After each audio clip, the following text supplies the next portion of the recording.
Mem. It's alright. Trian only just flew down. I'm glad that everyone is alright. Speaking of which, this piece of amber is... a remnant of Nestia's core flame. To get to the throne at the treetop, gather the embers before you with the golden bough of vows, and present it to the divine butterfly. Whoa, where did you come from? You finally appeared, Lady Calypso. Yes, it's been some time. The battle just now was a true delight, and I feel quite elated. It seems like I'll really be able to rely on all of you to reclaim my true form.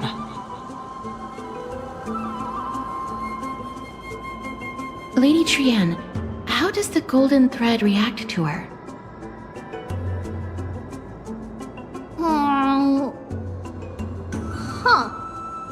There's no reaction at all. Obviously. After all, the fragment that you picked up just now is completely unrelated to me. All right. Just do as I say. If you're able to pass the trial, I will tell you everything truthfully. Another trial. Mem. But we have to go to the treetop to find Nax anyway, right? I've got a hunch. Come, let's collect the embers and go confront her.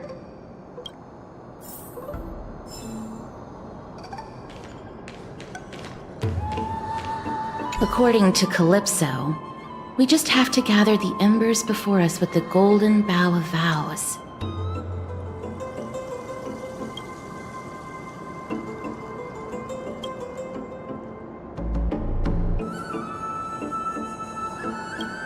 How incredible. Mem.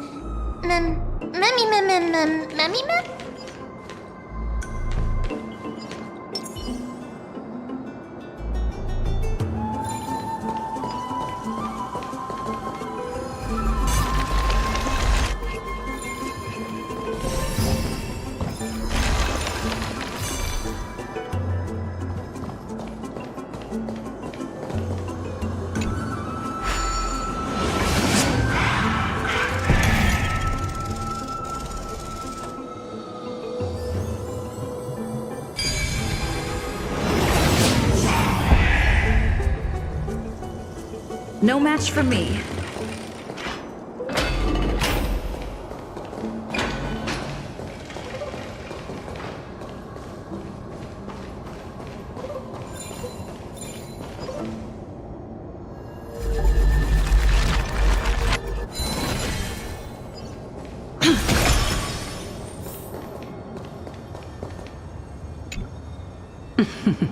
It seems like you managed to gather the embers. In that case, just offer it to the divine butterfly. It'll be fine. Let's just do as she says.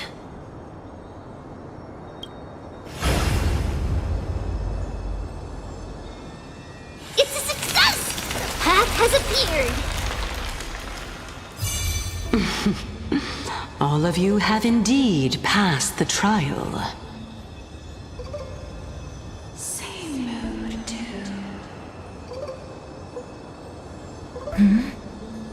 The sound of a butterfly's wings.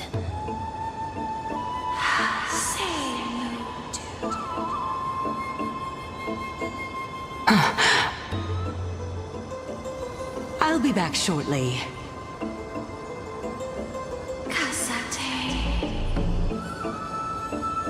Of course, our promise still stands. But now, it's time for me to sacrifice myself.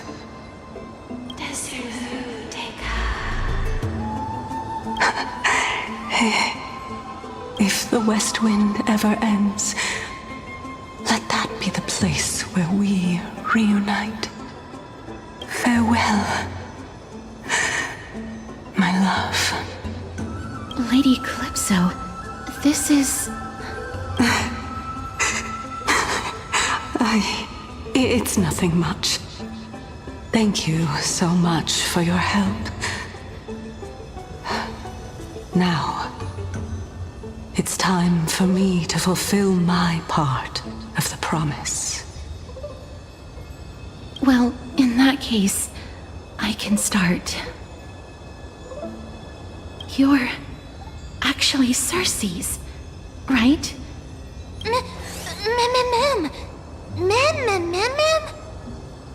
Oh my. The children of humanity have passed the final trial at last. I was wondering when you were planning to expose me. How did you know? The riddle-like trials, your distrustful yet sincere character, referring to Nestia as your love, and... The head of the Litophagus is actually called Medea, and not Calypso. Since you knew from the start that I was not who I said I was, why did you wait until now to expose me? Because I did not believe that Circe's would walk this world in a human form. I was also afraid that the Titans were under the control of the Black Tide, and would do us harm. Also, to make a claim, one must have evidence. This is the precious knowledge that I acquired during my time at the Grove. Excellent. To think we were able to gain a new chance at life in the midst of death. Fate truly is a mysterious thing. Well, shouldn't you also tell us why you went through all the trouble of setting up these riddles? Oh, the reason's quite simple. I needed your help, and just like how you were wary of me, I had to ensure that you were not villains who were trying to get their hands on the core flame. I also had to ascertain that you were capable of dealing with the threat at hand. Is this threat related to the Black Tide? Indeed, and it's even more related to that lost item from before. Its owner is a quiet and paranoid hunter who seems to have been reborn from the Black Tide and is attacking along with it. As I could not do anything about him, I split my body up and escaped to avoid harm. I bided my time for a chance to seek assistance. Unfortunately, this was not a sustainable long-term plan. What you mean is that you hid your own core flame? Indeed. I split it into 3. I hid one within the golden bough of vows, and sealed another in the amber, along with Nestia's remaining embers. As for the last one, it's currently in Anaxa's body, which is in dire need of repair. What? Do you mean that you're using such a method? After all, the scholars of the Grove have always been willing to lay down their lives to defend my core flame. As a respected god, it would be too embarrassing if I were to do nothing and simply watch the children of humanity give up their lives for me. Especially that heretic named Anaxa. He did not even hesitate to tear his soul apart and use it to perform a miracle. He trapped all the creations of the Black Tide within the grove, so that they would not be able to harm others. His way of thinking was so out of the ordinary that I felt it would be a waste for him to meet his demise in the Black Tide. And so, I decided to save his life. Of course, this also meant that I was able to conceal myself and remain hidden. Well, that's also an equivalent exchange, right?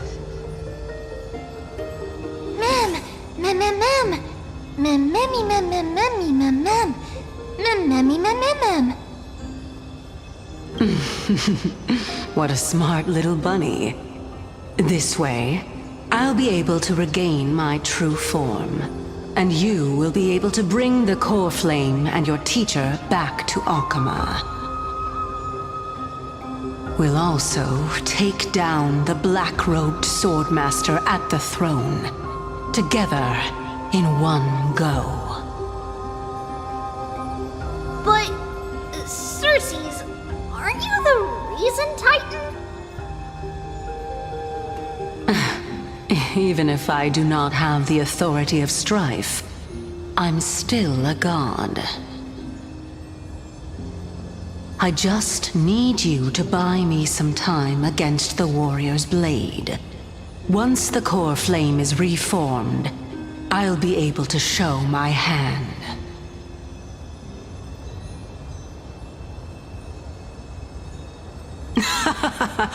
Excellent. Then just continue climbing to reach my throne.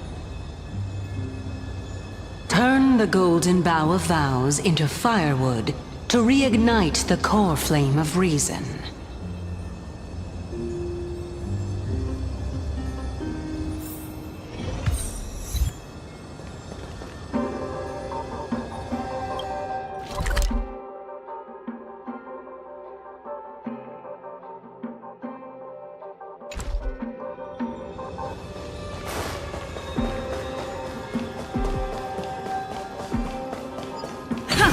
I'll leave it to you, children of humanity.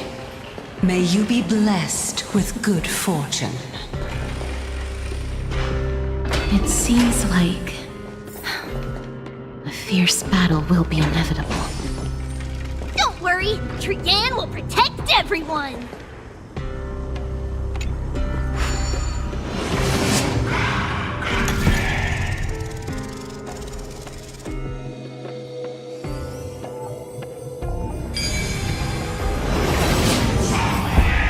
Ahead lies the Luminary Throne. And also, the battlefield that we're about to step onto. Ma'am,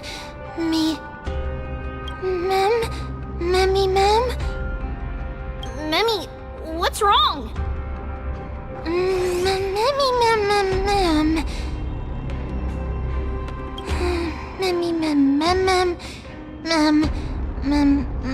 Ma'am.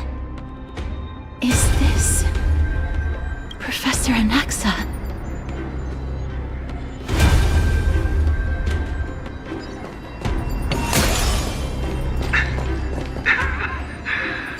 My eyes can no longer see. No matter. All I have to do is to place this body at the core of for the sake of Emporius. Die with me, Titan.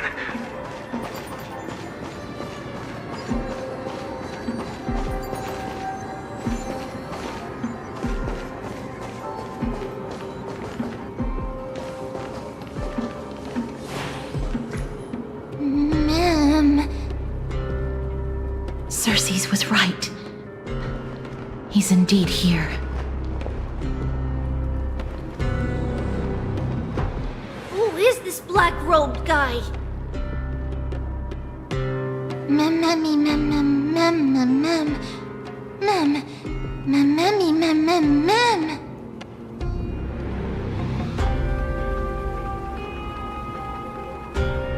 Mammy, mem, mem, mem, mem, mem. Mem, mem, mem, mem, me, mem.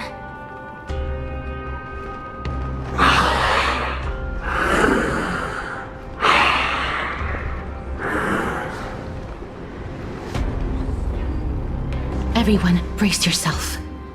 This must be the hunter reborn from the black tide that Circes was talking about. The black sword and cloak. The owner of the piece of cloth. The north wind that sent over the deathly fog of Thanatos. You're not demigods. Stand down or die. Mem, run! Mem, mem, mem, mem, mem, mem, mem.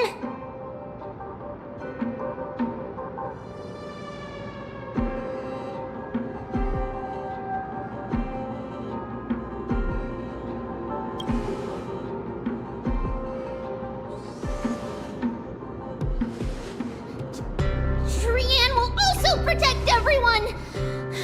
Trian is brave! Miss. Only this time, may death protect us.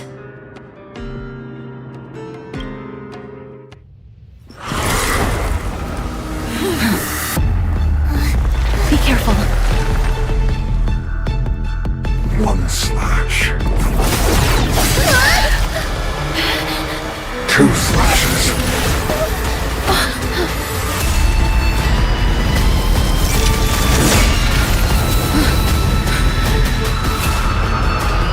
Three slashes are enough. Who exactly are you?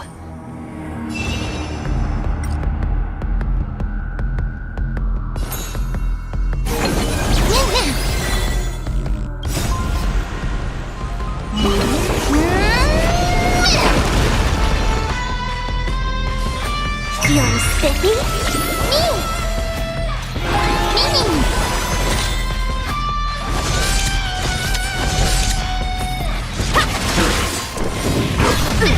Blast.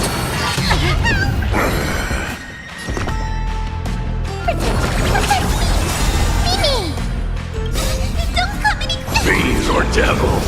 I'll crush them all! Cosmic ninjutsu is ever ninjutsu secret technique dazzling obliteration!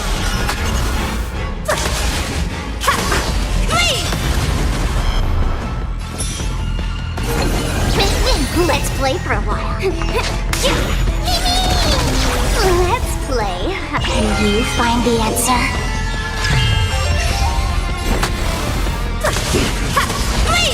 So powerful. Circes was right.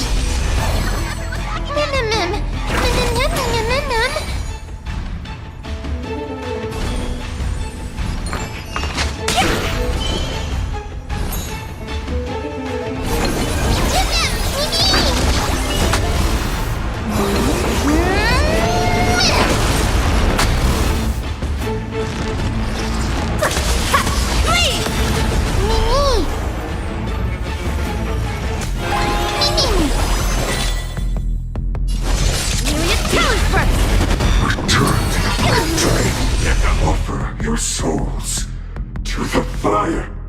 Not good. Be reduced to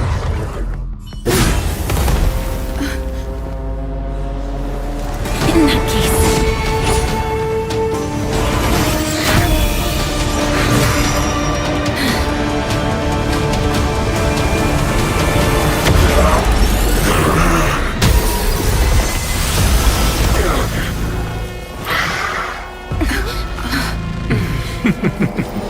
Can't be killed in a single blow.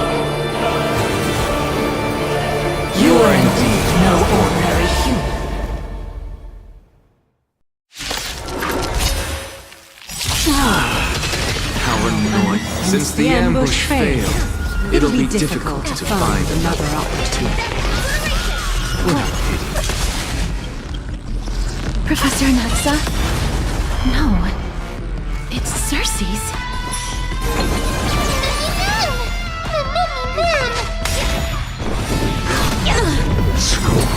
Like that, Doing your own side. Let's play hide and seek. Can you find the answer? I'm scared. Stay put. Get there. Me! Dazzling Ninja reporting for duty.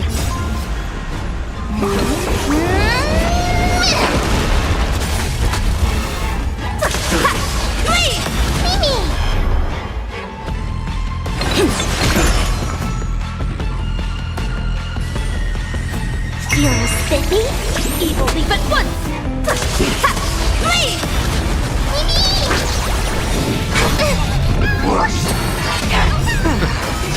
I'm about to be overwhelmed. Fighting is so much more tiring than thinking. Get there. I'll go easy this time. Mimi! Dazzling Ninja reporting for duty.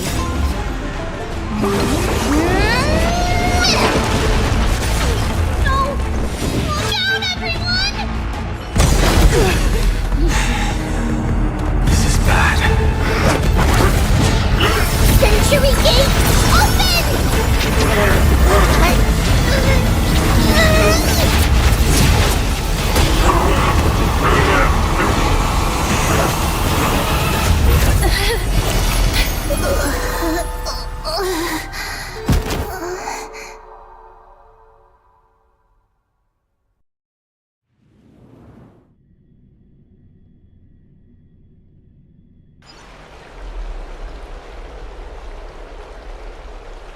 Phew. That was a close call. Thank goodness that we returned to Akama unharmed.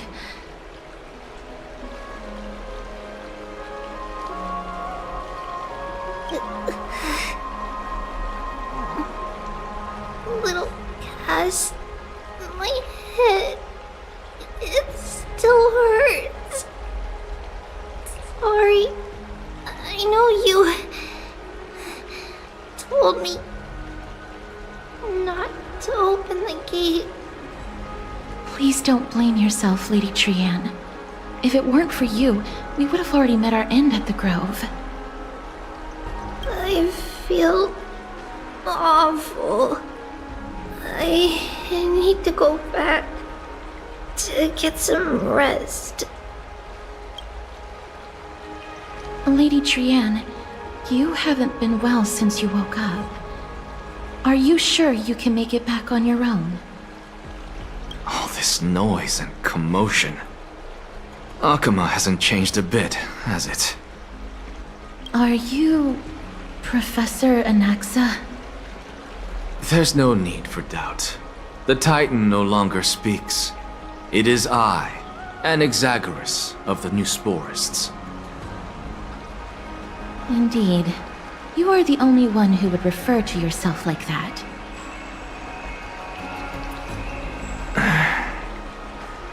Professor, let me be frank. The mission Lady Aglaya entrusted us is to search for survivors, uncover the truth about the disaster at the Grove, and retrieve the core flame of Cersei's.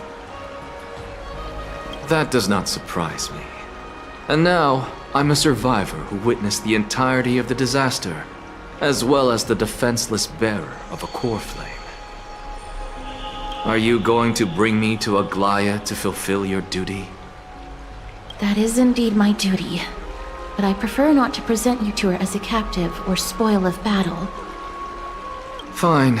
There's no need to make your life difficult. I'm not against meeting that woman. But I have some things to take care of first. The families of some of my fellow Grove scholars live in the Holy City. Before we meet Aglaya, I want to visit them. Because Lady Aglaya will probably be against it. Let me guess. That woman will not only prevent me from visiting the families of the deceased, but will also suppress any information about the Grove. She's always been that cold-hearted.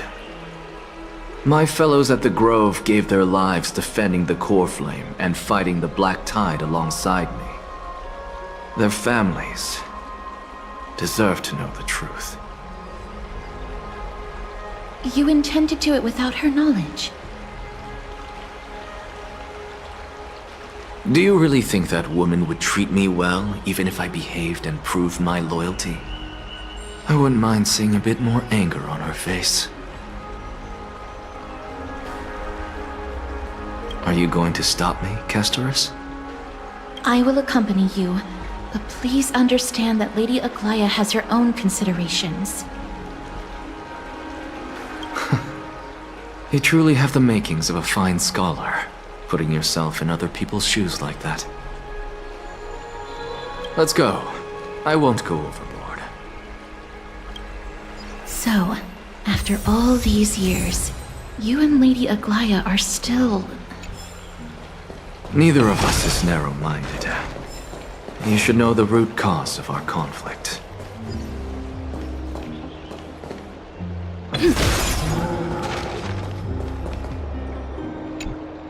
Hello. And you are? Hello. If I'm not mistaken, you are Kalinicus's wife, right? Yes. Oh, are you a messenger? No wonder I haven't heard any news for so long. There's been a change in personnel, hasn't there? Ma'am, Kalinicus passed away a few days ago, defending the Grove against the Black Tide. So... did he manage to defend the Grove? Huh? Yes. He managed to protect Cersei's core flame, at the cost of his life. I see.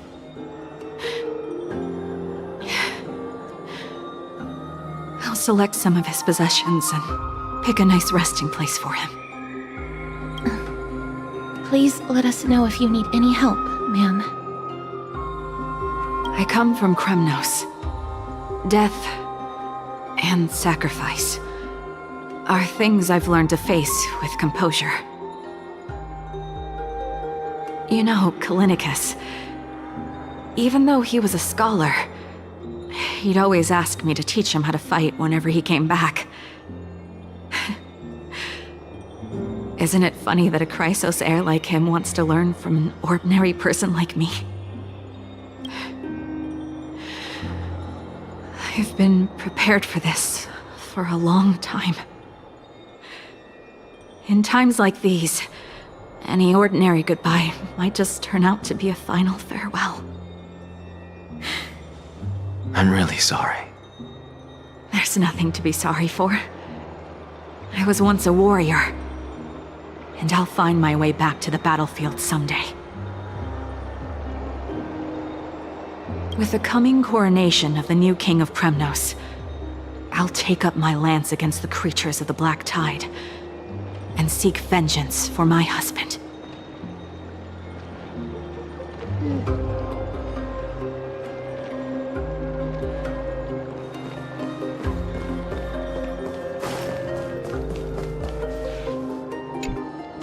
Oh, hello, young ones. Is there anything I can help you with? Are you the father of Kenani and Artakama? Ah, yes. Did my daughters cause trouble at school again? Alas, forgive this old brain of mine. Both of my daughters graduated long ago, and they are now scholars at the Grove. As I get older, memories from years past tend to blend together. What's the matter, young one? Why so quiet? Did my daughters really get into some trouble? If they refuse to apologize, just let me know. Their old dad can still talk some sense into them. What should we do? I really can't tell him. Mr. Fabio, the Black Tide took Keinani and Artakama. What? They fought until their last breath against the Black Tide to defend the Grove. As the Chrysos heir stationed at the Grove, I failed to protect them. Mr. Fabio, if you're upset... Don't put it that way. Even if my Artakama wasn't one of the Chrysos heirs mentioned in the prophecy, she was still a heroine, wasn't she?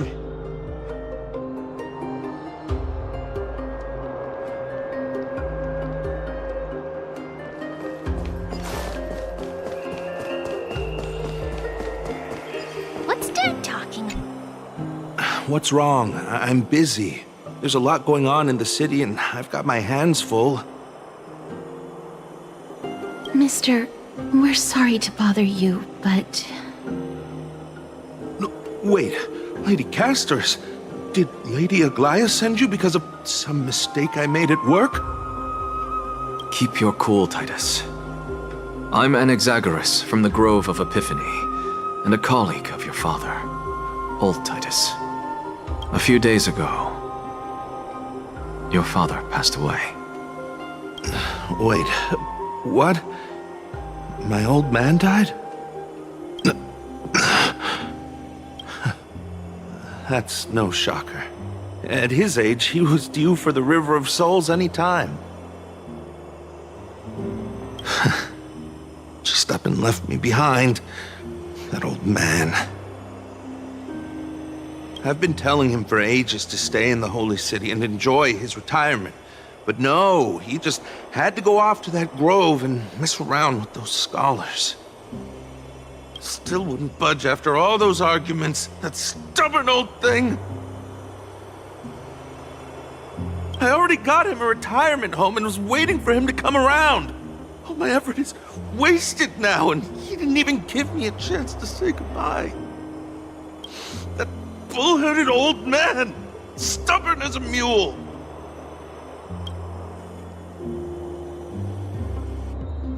That is it. That's all the colleagues' families that I remember. Good work, Miss. And Professor Anaxa. Let's go. Take me to see Aglaya. All right. I'll lead the way.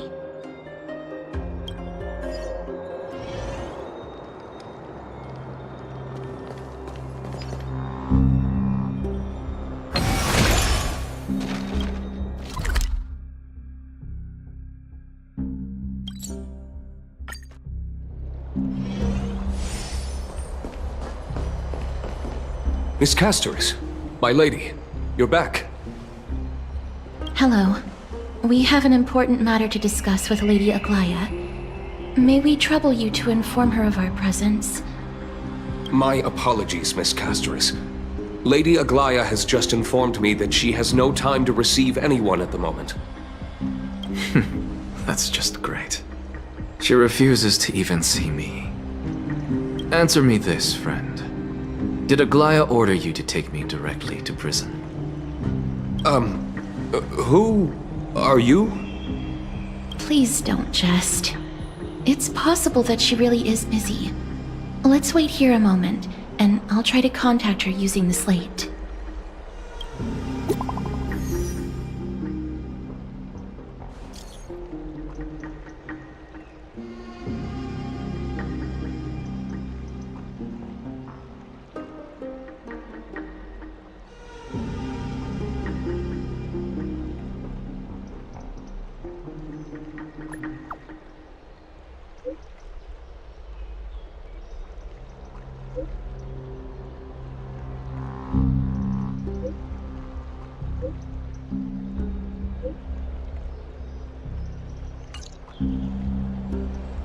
It's fortunate we don't have to confront that woman while I'm hauling around this sick body.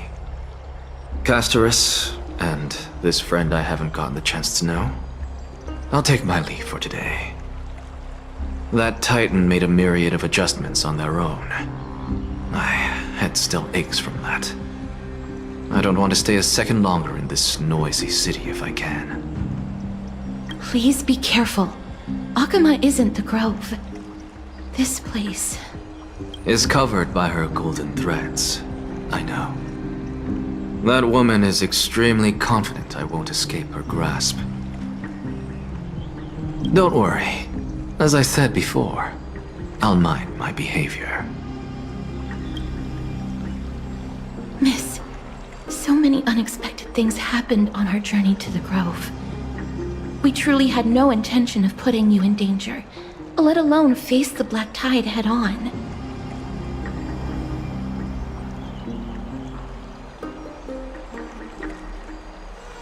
The Black Tide is not just an enemy of Akama, but all of Amphorius. Even back when the forces of strife coveted the Holy City, their warriors still undeniably halted the Black Tide outside Castrum Kremnos. Negador's core flame now sits vacant, and the Black Tide has returned. The Grove is an academic city with the best understanding of the Black Tide. It shouldn't have fallen so easily, and yet it was taken overnight, leaving the city in blood and tears, haunted by the spirits of departed heroes. The trial of strife is imminent. I pray Mighty will be able to steel his resolve soon.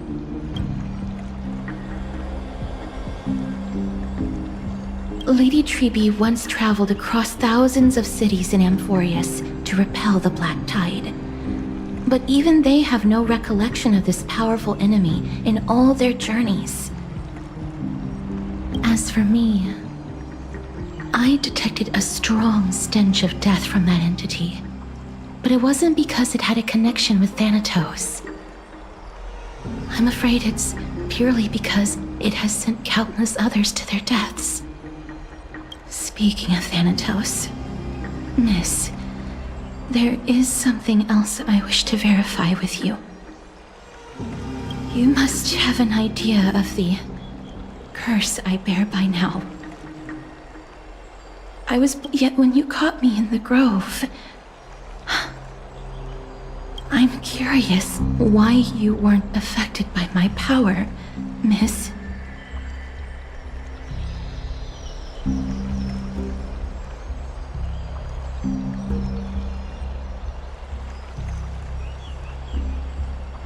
That might be the case if we only brushed the very tips of our fingers. But back then, my apologies for the abrupt question. For all my life, I've always wondered, what is my connection to death? And why am I inextricably linked to Thanatos?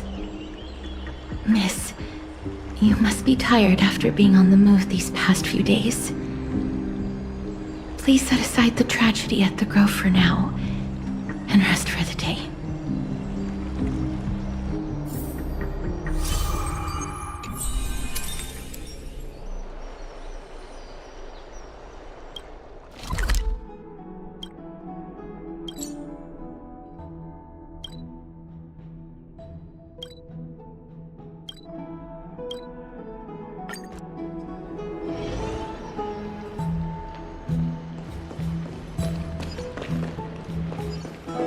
I'd love to go in and take a look.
Trian?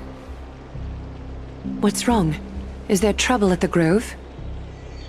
Yes, I sensed something. It was fleeting, but very strong. It feels like they're in some big trouble. Trian used the Century Gate again. Can you see what's actually happening? No, it's fuzzy like always. But the enemy's aura has disappeared. Maybe they've moved to a safe place? Let's hope that it's just a false alarm. We should place our trust in her and Castor's teacher. They will keep Trian safe. Aggie, you're talking like we are little kids. One day, Trian will reach her limit, and Trebi will take on the role of gatekeeper from her. We are all aware of that. I am just a little concerned about her state of mind. Trian was already unable to speak, even in short sentences when they left. We want to say a proper goodbye at the very least. I will pray with you. Thanks. And Aggie, it looks like we will need you to come with us to the baths this time to unwind. It feels like neither of us have laughed for a long while. It's time to head out with the west wind! All right.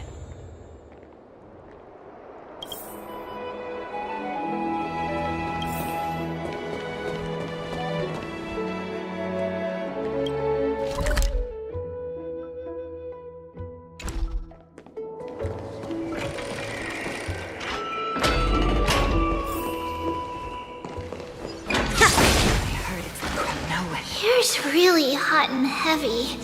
Has it always been like this?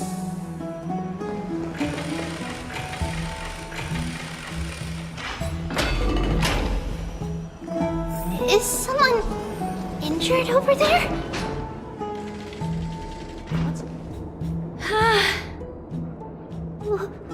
What happened here? Watch out! Watch out! For the Kremnoan! Kremnoan?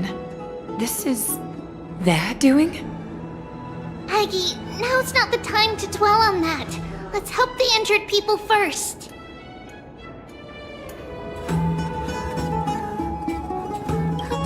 Excuse me! Coming through! Oh, you two are here as well. That's a relief. Even the Twilight Courtyard is involved? What in the world happened here? I actually just came to relax. But as soon as I got here, I saw all these people lying on the ground. I've examined them, and they don't seem to be seriously ill. It feels like they've just spent too much time in the hot water. Multiple individuals fainting simultaneously from the hot pool steam? Where is the manager of the baths? He disappeared, and no one knows where he's gone to. Some people have been saying that the Kremnoans are behind this. Lady Aglaya, what do you think about this? Let these people rest. The two of you, please come with me. Have you thought of something, Aggie? Yes. While their intentions elude me, it's time to bring this farce to a close. This is really bad. I heard it's the Kremnoan. Oh, this many people? This is really bad. Who in the world did this? So hot. This is all you can do, huh? Pitiable deliverer. Snowy! Even Snowy! The culprit is Mightimos. Oh. Dee! What did you do to everybody? It's just another duel where I claimed victory. Duel? As I expected. On the surface, these two are the mightiest warriors in the Holy City, but they're still impulsive youths at heart. Speak up, Mighty. Tell us exactly what kind of foolishness you and Finan indulged in this time.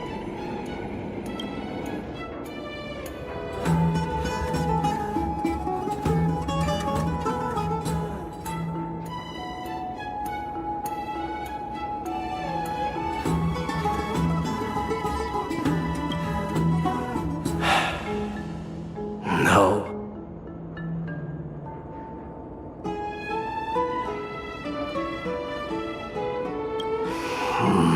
Forget it. Am I seeing things? Is the magnificent deliverer finally deigning to step outside?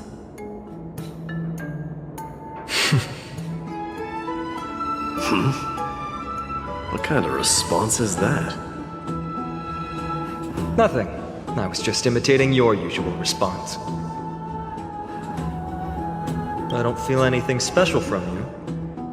Have you passed the demigod trial?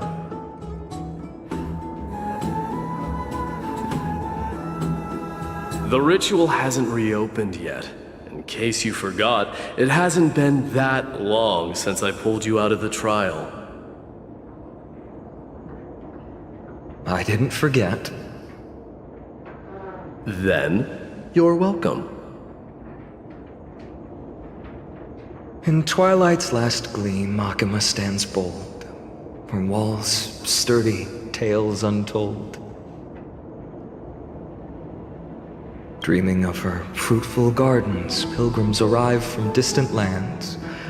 Figs and olives, so grand. Yet little do they know that they will step into flames, fuel to the fire, a burning brand. What are you playing at this time? I just felt like reciting a few lines of poetry. Surely the Crown Prince of Kremnos knows how to appreciate poetry, right? Kremnoans steer clear of such weak literature. But my library doesn't lack collections of this kind. These lines express the poet's yearning for their home, just as Akuma is distant from many people's homes. I know how to interpret poetry, Haikis. There's no point in pretending to be profound, my friend. Thank you for helping me out when I was in a tight spot, but it seems to me that you aren't prepared for the trial either. Don't compare your situation with mine. My people are still relying on me. I can't ascend to godhood on my own without first resolving their issues. So, are you suggesting that you, the mighty Maidemos, and the heir to the throne of Kremnos, wish to defy tradition that has endured among your people for millennia?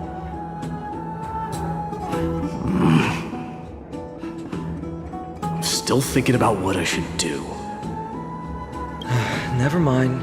It's probably not my place to offer you counsel. An idea does strike me, though.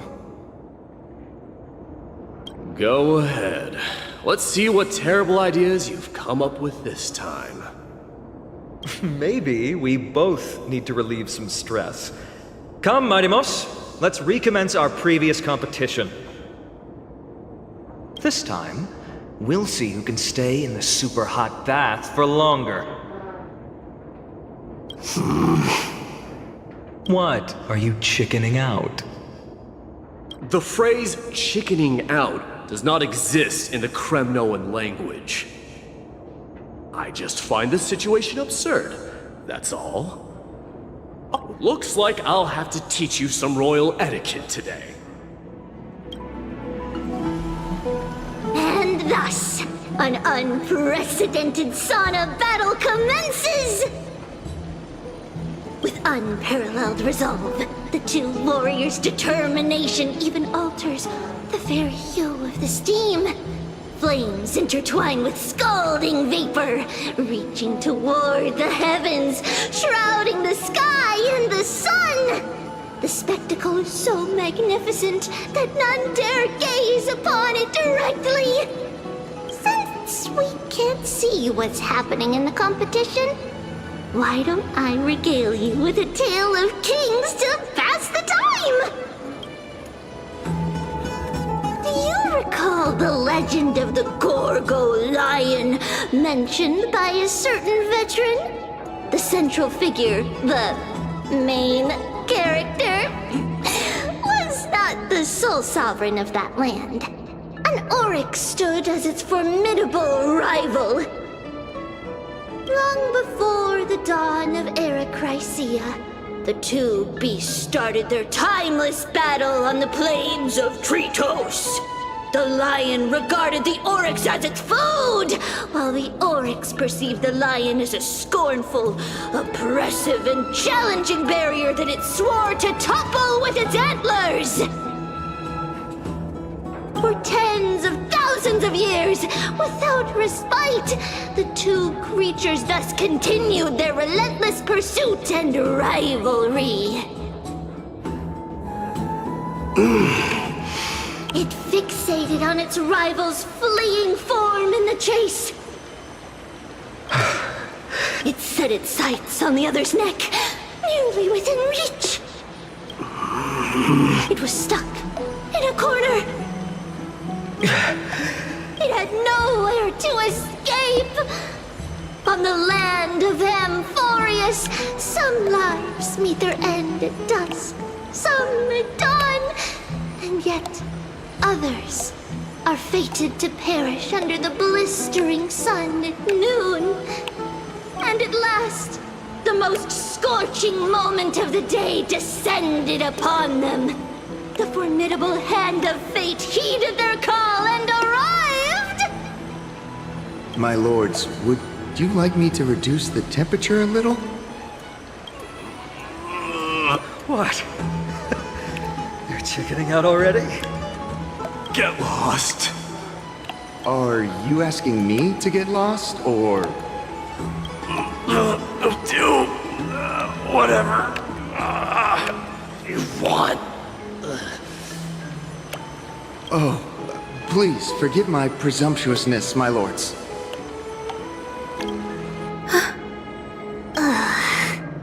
What a spectacle of folly. This is what you get for daring to challenge a Kremnoan without understanding your own place. What I'm saying is, your little game dragged down quite a few innocent souls alongside you. We will personally escort back home the customers left awestruck by our formidable presence. This isn't fair. You're wearing way less than I am. Is this the latest trend now? Getting into the baths while dressed in full armor? Don't look at me like that. It was he who challenged me. There is no word for flee in the Kremnoan language. Very well. Let us bring this farce to a close, shall we? Warriors, it is time to get moving.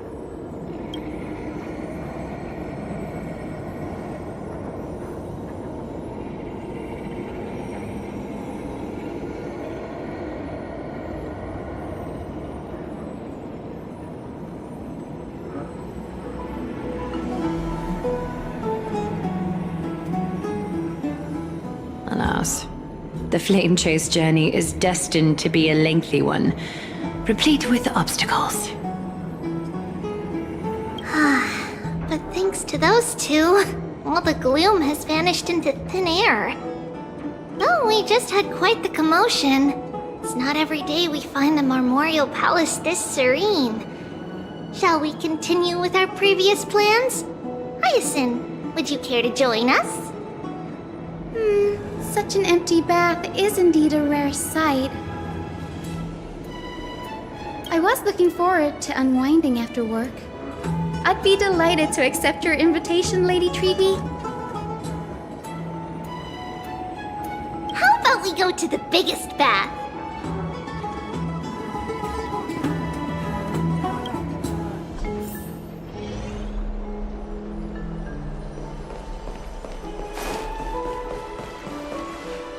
We check. The water temperature feels just perfect. So, how is the feeling of having the entire bath to yourselves? It's so good. But, Lady Treeby, aren't you going to soak in the bath with us? We will have to pass. After all, we've become children. Please understand that she can no longer endure the heat of this pool due to the blessings of Janus. Oh, Are you curious about us, Hyacinth?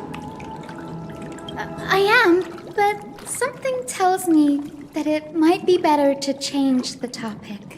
Don't get all nervous. It's not something we can't discuss.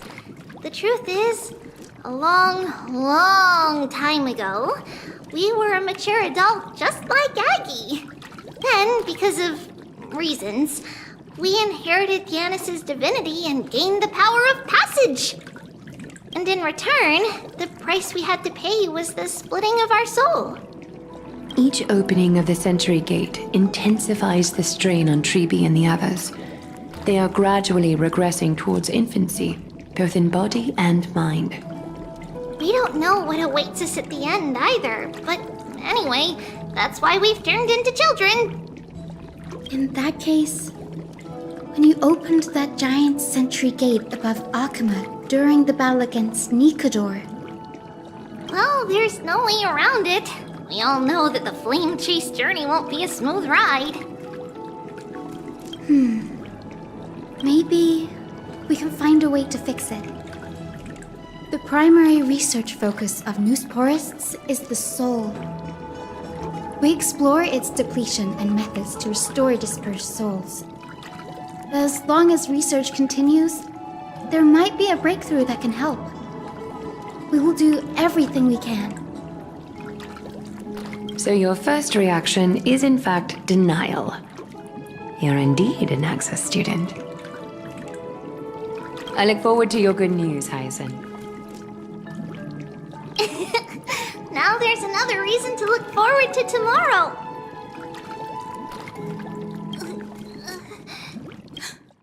Lady Treeby, what's wrong? Something's off. It's that strong feeling again. Is it Trian? Wait, no. It's not Trian this time. It's Trinan. Trinan is a danger.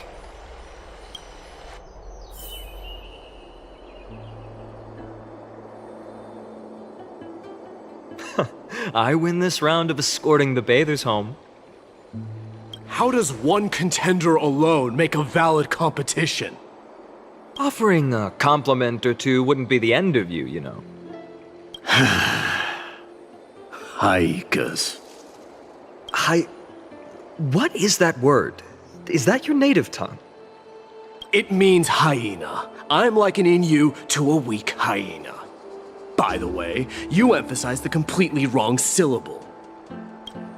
Though we've been acquainted for some time, I have rarely heard you talk in the ancient tongue of Kremnos. It's because I'm not exactly a master at it either.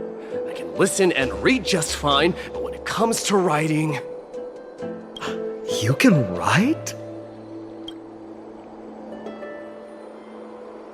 You speak as if you don't have a brain. That was in jest. I understand.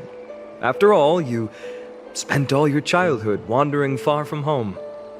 Worry about yourself first, Deliverer. You also never mention your hometown, apart from when you need to introduce yourself. Well, it's because there isn't much to say. Aedes Elysiae is simply a tiny village that disappeared many years ago in the flames of war. The only times I get to see it are in my dreams, and in the trial from the Lance of Fury. I knew it. Yes, I saw it all. Aedes Elysiae ablaze with everyone. My family, friends and my kin, lying in a sea of flames. A blood-red half-sun hung in the sky, just like on that day. And before my eyes, that murderer killed Cyrene. But I saw its form this time. A black cloak, an eerie mask, and a broken giant sword that carried an ominous aura. I fought it in the trial. But even though I've been fighting, improving, and resolutely getting stronger all this time, I still couldn't defeat it. You were blinded by hatred and almost lost yourself in that trial. That's right. And that's why I am truly thankful to you, Mightymouse. You finally picked up some manners. Better late than never. Then what about you, Mighty? What did you see in that trial? What do you fear? There is no word for fear in the Kremnoan language. I'm getting the feeling that your language has no words at all. But to answer your question, I saw Akuma in the trial. As well as my old comrades, Hephaestion, Perdiccas, Ionius, Ptolemy, and Possesta. Ever since I returned from the Sea of Souls, these 5 have been by my side. We faced life and death together during our days in exile. Those 10 years were arduous, yet filled with moments worth treasuring. Each night, we would gather by the campfire, savoring honey brews and singing our hearts out. The wind in the wilds of Amphorius smelled like rust. Hephaestion would always tease me about adding goat milk to the honey brew, claiming I ruined the blood-red color of the drink.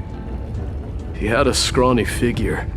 It was a relentless force on the battlefield, dispatching foes without so much as a blink.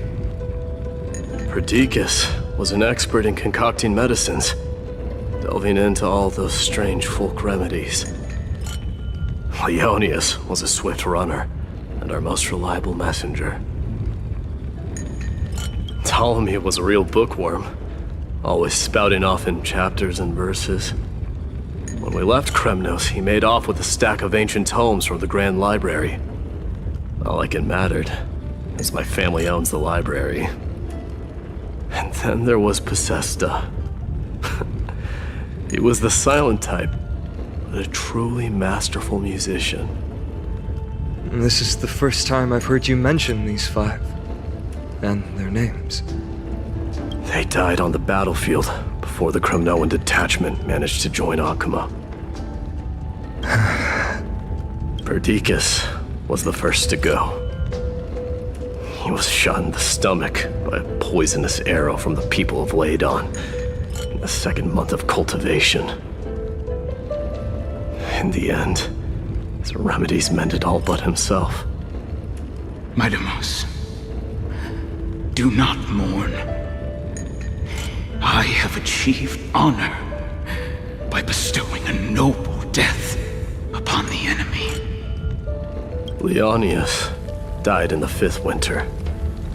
Idonia's snowstorm lasted 3 full months. On the night of the fiercest storm, our foes launched their assault. Idonia?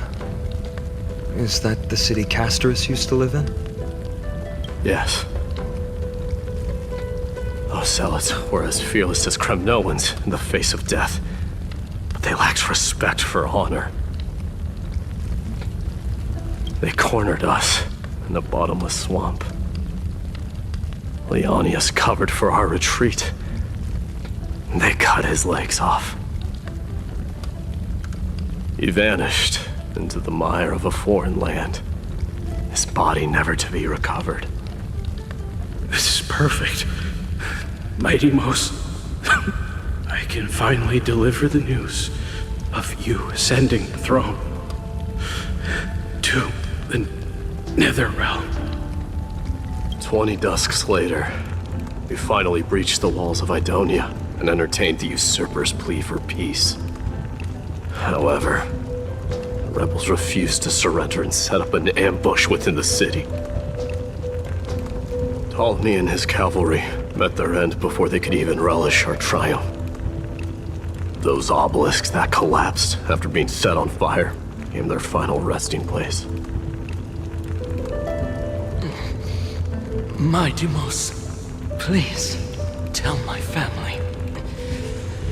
It was not cunning schemes that vanquished Ptolemy, but the immense weight of Amphorius' entire history. Then, it was Pacesta.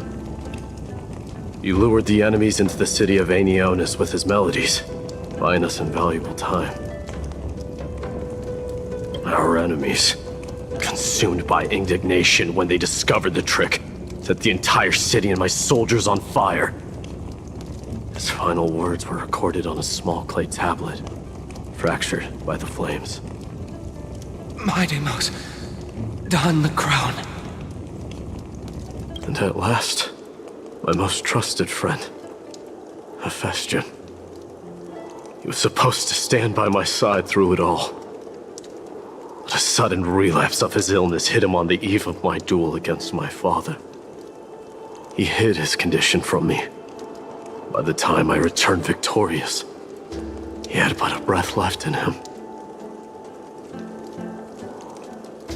A Kremnoan dying on a sick bed.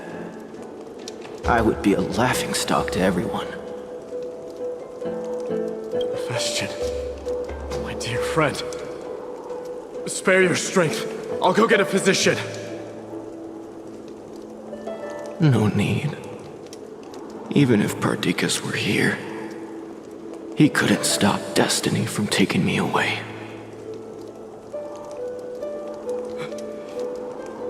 No! None can take you away.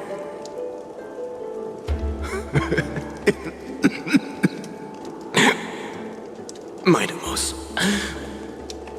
our king, do not shed tears for me. It's not befitting of your status. Farewell, my dear friend. You must lead us back home. What a grave trial indeed. Now I understand why you see immortality as a defect, or even a curse. My father threw me into the sea of souls to break the wheel of karma. But little did he realize it would grant me an immortal body and summon a fated revenge on his head. Following his demise, I considered leading my people back to our homeland. Kremnos had already turned it into a wasteland. Only darkness and insanity thrived there. Against the dissent of many, Krateros included, I made the Kremnoan detachment stay in Akama. But I know that their glory will never be doused out. The instant of strife shall inevitably arrive. If you take over Nikedor, then you must begin the journey back to your homeland. So, you hesitate because you think leaving your people in the Holy City is a better choice? I don't know. But I have never been crowned. And those 5 were never endowed with any titles.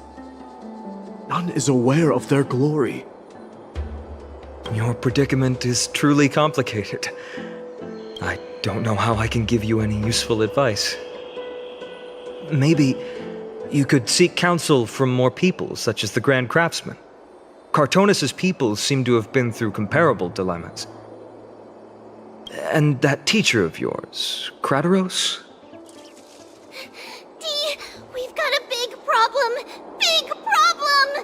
Lady Tribi, what's making you so flustered? Hurry up and go save Trinan! She got abducted by Crateros! Crateros! What's going on? Mighty-Mos. It seems I was the one who exposed my vulnerabilities first. Aglaya, I demand an explanation. This man abducted Trinan by force and forced her to bring him to the vortex of Genesis. He then brazenly stepped into the trial of the Lance of Fury, and naturally failed. She telling the truth? Why did you do that? Because I don't want to wait anymore. Your hesitation made me desperate. If you want to run away from your destiny to become king, then keep running. Someone will eventually stand up and fill in the gap left by strife. Then they will lead our people home. Age has blinded you, teacher. Can't you see that I'm hesitating because of this very recklessness seared into your blood? Crateros, do you truly believe you're worthy of entering the trial? To blaspheme against the prophecy? Does the mission we Chrysos heirs bear seem like child's play to you? Do you know how the Kremnoans see you, Aglaya? You're a hypocrite and a megalomaniac. The prophecy of Genesis and the Flame Chase journey are just excuses for you to seize power. Silence, Crateros. Do you even know what you're saying? Are you defending this woman, Mighty-Mos? How many wars did people start because of her and her so-called prophecy? How many cities fell in the past millennium? Their people massacring each other. Even if this so-called Genesis really exists, will there be a place for the Kremnoans in that new world?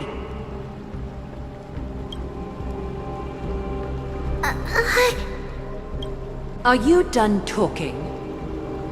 By agreement between the Chrysos heirs and the Council of Elders, those who trespass upon the vortex of Genesis need not be tried by the Council.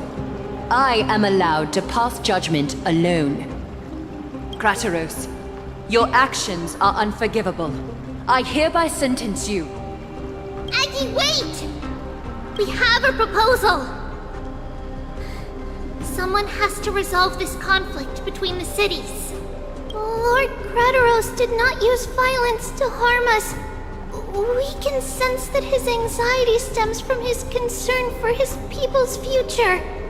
Please, Aglaya, hear us out first. I'm listening. I'm sorry, Lord Crateros.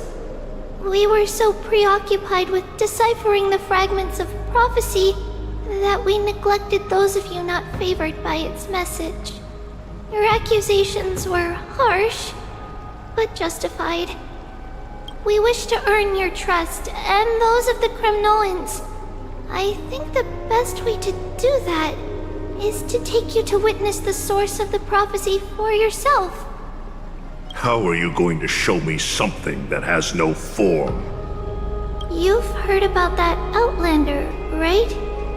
She has somehow made a connection with Orynyx and can completely replicate scenes from the past. We will ask for her aid. Tomorrow, at the Abyss of Fate in the Temple of Yanisopolis, we will show you everything from that distant memory, Crateros. A fair proposal. I accept. Until then, you will be stripped of your freedom. That is my one condition, and I will brook no argument. It is not the first time I've been made someone else's prisoner. Do as you please, demigod. Teacher, why did you do this? Forgive me, young master. but I just cannot wait any longer. Ever since your father died, our people and I have been waiting for a day to revive Kremnos. We placed all of our hopes in you, but never received an answer. This obsession for returning home has become a sickness for our people. Wise as you are, I refuse to believe that you can't see the truth. You have a clear head, which is why you're also incomparably alone. A smart person can only choose to tangle himself with the mundane of this world. If you're truly capable of leading our people beyond this blood-stained fate, then prove it to me once more, Mighty Mos. Just as you did back then.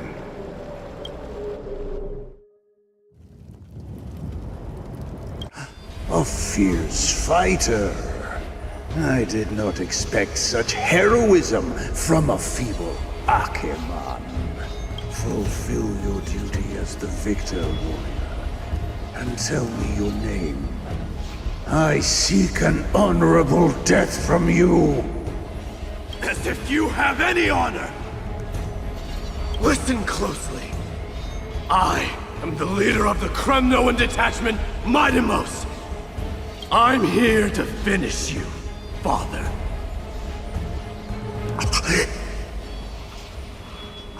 It is you, the beast spurned by all. So you did defy death. The prophecy was true. You will bring an end to my Kremnoan dynasty. Defy? You're wrong. Death fears me. It's the reason I have this body of steel.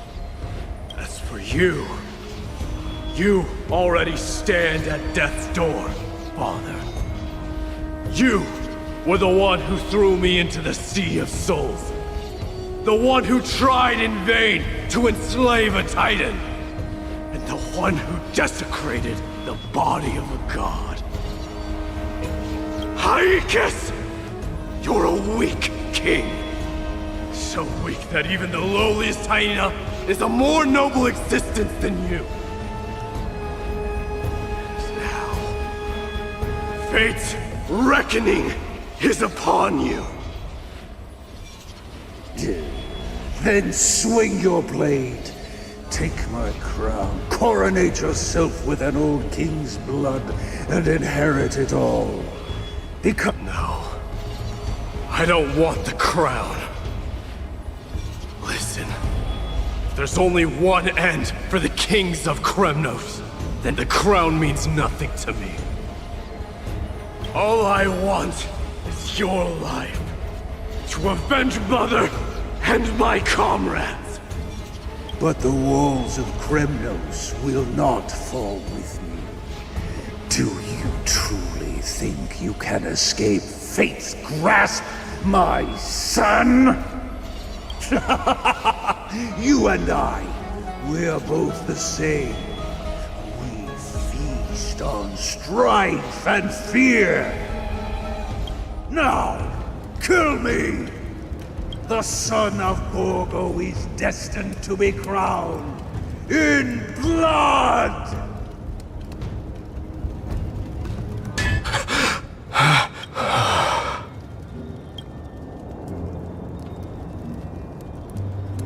Krataros. He said the Grand Craftsman Cartonus might have some suggestions. Might as well go see him. Grand Craftsman, how have you been? King of Kremnos it is. That you would come, I knew. You knew I was coming? Your matters, I've heard. The path forward you seek. Many questions you have. But before that, take this. What's this?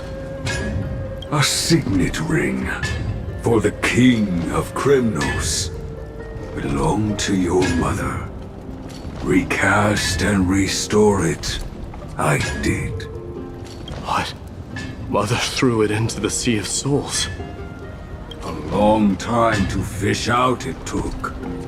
Very fortunate we were. I can hardly imagine how much patience and courage it must have taken to find such a small signet ring in the Sea of Souls. I owe you one. Gratitude there is no need for. Repayment for saving me, this is. Questions you bring with you? Ask now. Fate I've always denied. It's finally caught up to me. By all rights, I should accept Strife's authority. It would make everyone happy. The Chrysos heirs, the Council of Elders, the Kremnoans. Even the bards who will write it all into song. Yet hesitate still you do. Hesitate, why do you, young king? Because of my people.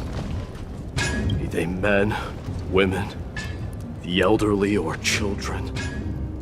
The hearts of all Kremnoans yearn for home. They've all been waiting for this day. For the day their king returns. Children of Strife would then be able to go home and embrace the old traditions. Never mind that most of them have only ever been heard in these so-called traditions in song. This is not a good thing, you believe.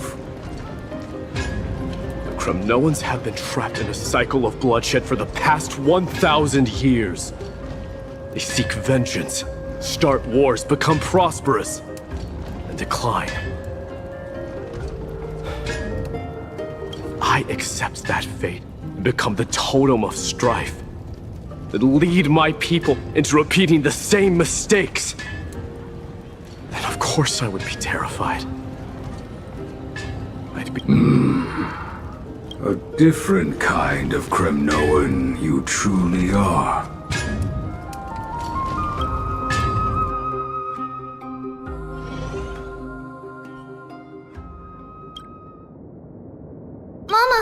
Mama, I had a dream last night.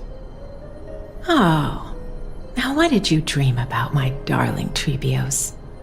I had a dream that I turned into many me's. Then we made the moon into a ship and made the stars into our sails. Then we floated on the ocean and let the wind blow us in any direction it wanted. Well, that sounds like a lovely dream. Yeah! The ocean and the sky were really, really dark. But there were so many of me that I wasn't scared at all because we'd all sing together. The ocean wind blew us onto an island where the wind tasted like flowers. There were bleating sheep and chirping birds inviting us to be their guests. There were so many animals on the island, but none of them ever fought. Giannis's holy maidens can receive guidance from the God of Passages. Perhaps what you saw in your dream is a divine land somewhere in Amphorius. You think so? What's wrong, Trebios? You look unhappy. Because on that same island, I saw a dark mountain on the other side of the ocean. And it was very, very tall. The mountain looked alive, and it kept getting closer to the island. Then I realized it wasn't a mountain, but a very, very tall wave made of water. When the wave smashed against the island, it looked like it was going to eat the island up. The small animals tried to chase it away, but they couldn't stop it. Then there was a bang and I woke up. A dark wave. Mama, does something that scary exist in real life? Yes. Unfortunately, it does exist in Amphorius. but it's very far away from our temple. We call it the Black Tide, though it has nothing to do with water. It has no shape or form, but it can swallow up animals, humans, and even titans, turning them all into monsters. Oh, the Black Tide is a baddie. I don't want everyone to turn into its food. Can't we chase it away? Of course, my dear. You only need to behave well and listen to what the adults tell you. Study all the knowledge and etiquette you need, then grow up and become a proper holy maiden. The divine Janus will then give you guidance and help you light the way for the people. Wow, I'm gonna eat a lot and study a lot and become a holy maiden. But Mama, you said the Black Tide can swallow up titans too. What do we do if even Janus is eaten? If that happens, then the Holy Maiden will have to be the one to guide people on the right path. After all, we are the human avatars of the God of Passages, yeah? Yeah! But one person alone is not enough. Once you're older, you'll make a lot of friends. You must do your best to unite them, because that's also our duty as priests. Friends? Are they also like me and Mama with pretty red hair? They might not, but they'll certainly be just as smart and kind as you. Mama? Am I dreaming? Don't be silly, dear. Of course you're not dreaming. I've always been by your side. What? Now be a good girl and call your friends over too. Let's play hide and seek, just like we used to, okay? My Trebios is the smartest girl. I'm sure you remember where everyone is hiding. The voice sounds so far away. I don't remember. Who am I looking for? Your friends, who will chase the Black Tide away alongside you, of course. Is this from my childhood? I don't remember. Use the spindle to connect everyone. There will be an amazing captain on that big ship. She's cheerful, optimistic, bold, and cautious. She'll be able to get everyone together. Wow, that's amazing! Can I be the captain? Of course you can. But you'll find someone else who's better for the job, my dear. I think that person lives in a beautiful temple that sits atop a hillside, covered in golden fig trees. There's a noble girl there who's very smart, but also very delicate. Just like Mama? Perhaps. But before we find the captain, the ship also needs someone who can navigate it. Who could that be? Let me think. I know! She's Treeby! I named this doll after myself? I don't remember it all. Is this a dream or something that happened in the past?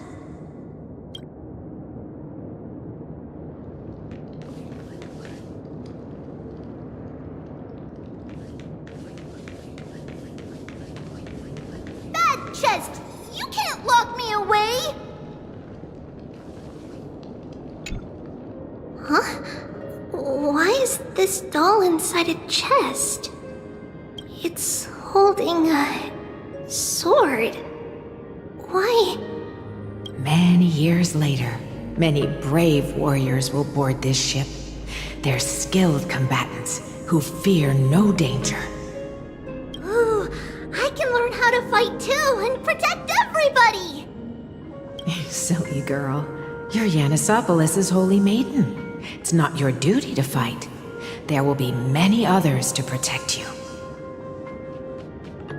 Alright. Then where will they come from? I believe one warrior hails from a lovely village where bulrushes flourish, while another comes from a magnificent royal city. Though each has their own troubles, both are ready to lend their strength for the ship's long voyage. In that case, let Trian fight by their side! This way, they'll always stay on course! How could I have known the name Trian back then?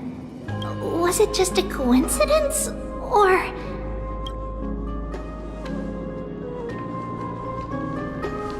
learning can change your destiny! When navigating at sea, you need to know both astronomy and geography. Isn't Yanis's knowledge enough? Oh, sweetie. The ocean isn't like the land. It's easy to get lost. That's why it's important to learn to recognize the miracle of Aquila. Alright! Even though my brain is already super duper smart, I'll still try my very best! Circe also favors children who try their best. They will send a wise scholar as everyone's teacher to help you reach your dreams. I want to be a teacher too! Oh, wait. I'm super duper smart. So I want to be the teacher's teacher! Why not? But if you're going to be a teacher, you might need to tone down that hyper energy of yours. Then Trinan can do it! She's well behaved and would make a great teacher! Mama and the others always said that I had a great memory. But now, I can't even tell if this is a memory or a dream. Come, let's line them up.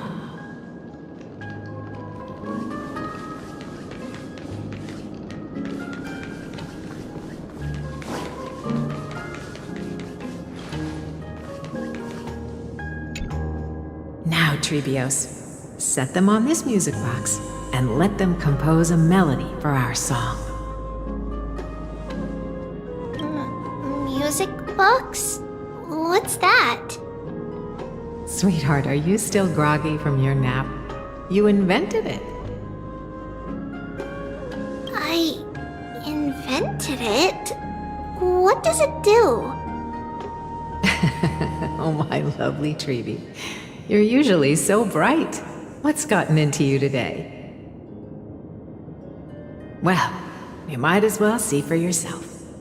Put your good friends on it and see the wonders it can do. Put the dolls on.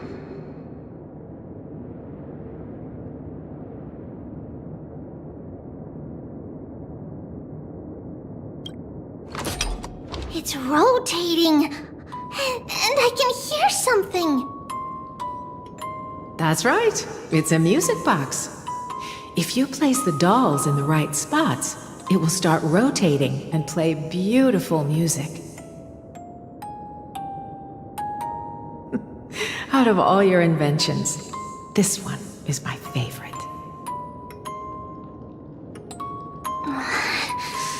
I don't remember. It's all right, my child. I'll sing along to the tune, and it will help jog your memories. Happiness abounded in this lush land by God's chosen.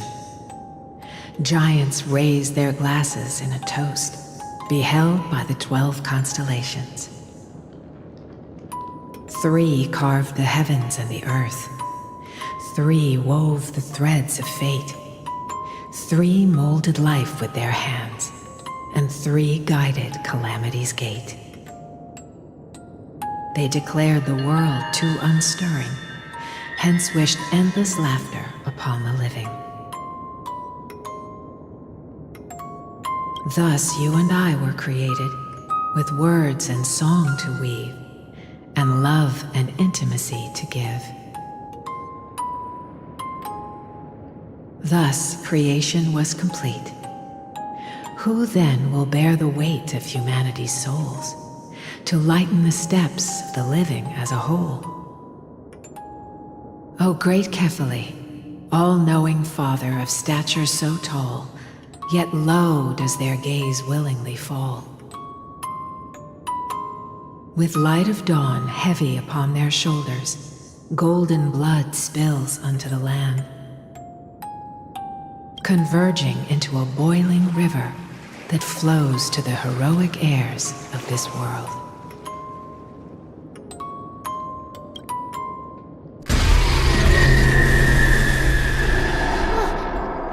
What's going on?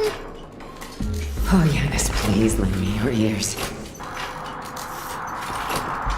In the black mist, as death and fate draw close, on the bloodied earth, the living dead, but ghosts. What is this one? It mirrors your maze-like fate. What is this world? A silent lament without a trace. What is the past? Wandering ghosts that linger. What is the future? Souls scattered by fate's finger. What is the start? A voyage born in solitude. What is the end? The spirit, lonely and subdued. Lonely and subdued. And subdued. And subdued. Subdued. Subdued. Subdued. Subdued. Subdued.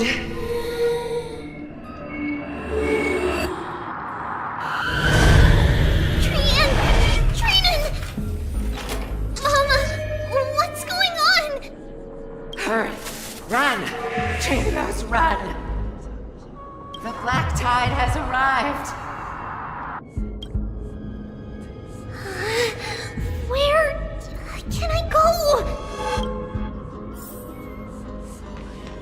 What's this? Why are there dolls everywhere? This is the sacrifice of a holy maiden. You won't make it to the... Only one person can. I know! It's fine if we can't reach the end. Our minds are made up. Go. Bid your farewells, Trees. Time is running out.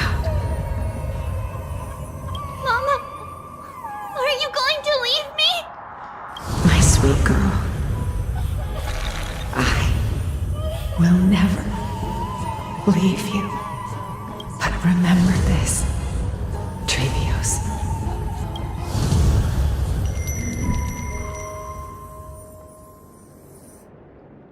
All shall bid farewell to one, and that person alone will witness the miracle.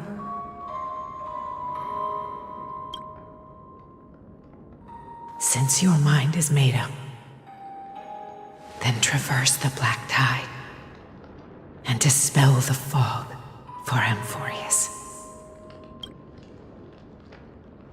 I shall see you tomorrow, my dearest Trevios.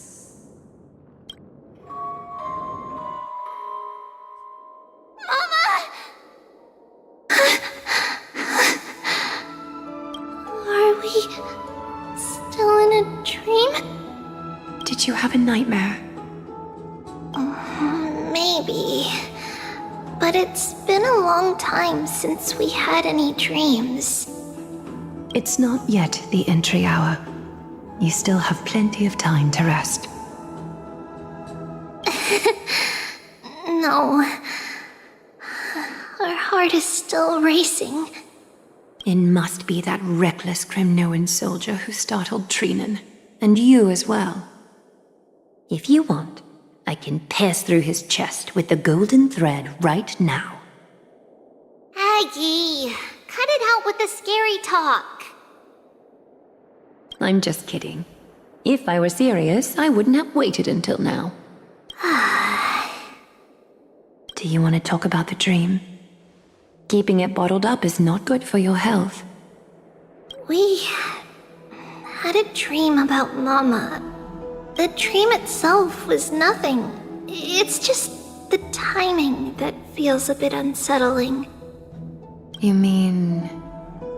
It's Trian. Even if we refrain from ever using the power of the Century Gate again, her soul continues to slowly drift away from her body. There isn't much time left. Perhaps it wouldn't be such a bad idea to let her relinquish her role as the gatekeeper and live out her days as a carefree child. You have a point, Aggie, but our decision has already been made on that matter. I believe there's still another way. Souls will be spent until they dissolve into dust. Such is our fate. Once we had a whole and connected body. If that body were a tree, then its trunk and branches would share the same fate, decaying at the same pace. Now, we are fragmented into numerous selves. Despite the absence of a trunk, we are offered another possibility. We can choose how our branches will perish in a way that is most beneficial to the flame chase journey. Compared with saying farewell to one person, watching many fade away before me is even more sorrowful.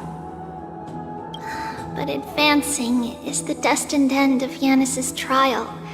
There's no retreat in our path. Don't feel sad about saying goodbye to us. We have already agreed on this, right? It won't be long before I forget what sorrow tastes like. So, what would you like for breakfast, Aggie? What? Where did that come from? After all this talking, we are feeling a bit hungry. Plus, it's nearly the entry hour now. Do you remember when we first met, Aggie? You were still a little one, and we caught you secretly eating oatmeal late at night. While my emotions might be fading, those memories are still as vivid as ever, teacher. Please, let me do it. What would you like to eat? It's fine! Leave it to us. You should rest for now. It won't take long, and we'll call you when it's done. In that case, thank you. Then, see you tomorrow, Aggie.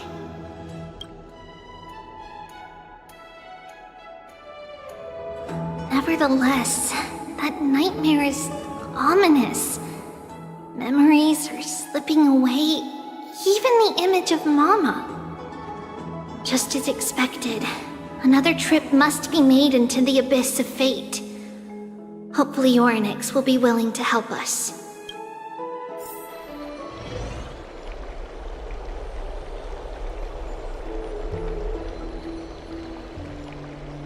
Long time no see, Professor Anaxa. Who are you? It's been a while. I'm the one who once overthrew the entire classroom in that spiritual physics lecture. Oh, it's you. No way. Do you really still remember that, Professor? I remember that glib tongue of yours. What brings you here? Surely you're not here to reminisce. You could tell. Of course. You only beat around the bush when you have a hidden agenda. That's not true. I'm here to seek enlightenment, as always. Could you please teach me everything you know about the black-robed swordmaster? Rumors sure travel fast. Unfortunately, I too know nothing about it. I can only tell you that it is clad in a black robe and wields a greatsword. At least, it looks like a greatsword. And a peculiar dagger resembling a crescent moon. By the way, take this with you. I got it from the sneak attack. It's yours now.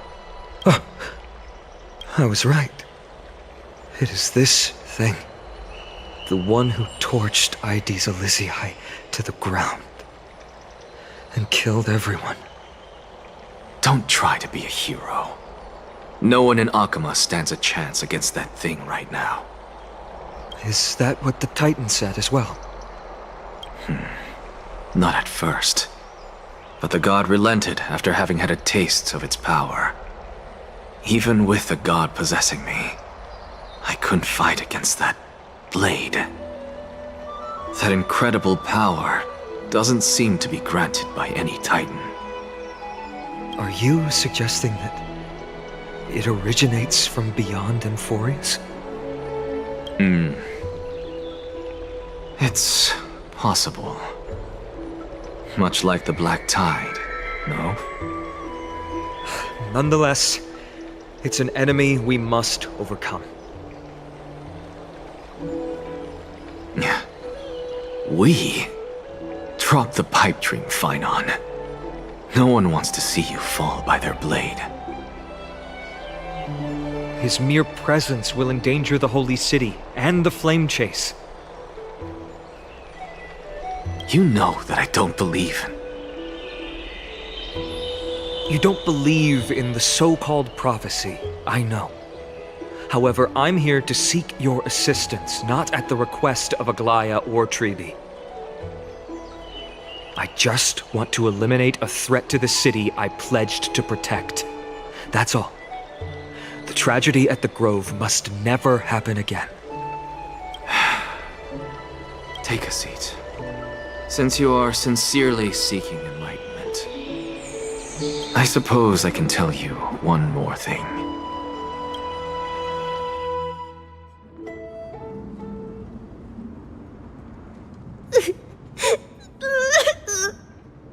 What's wrong, Trian? Nothing.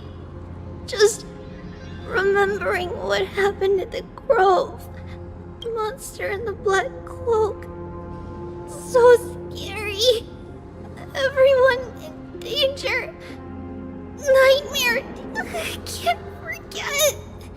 Don't be scared. There are no bad guys here.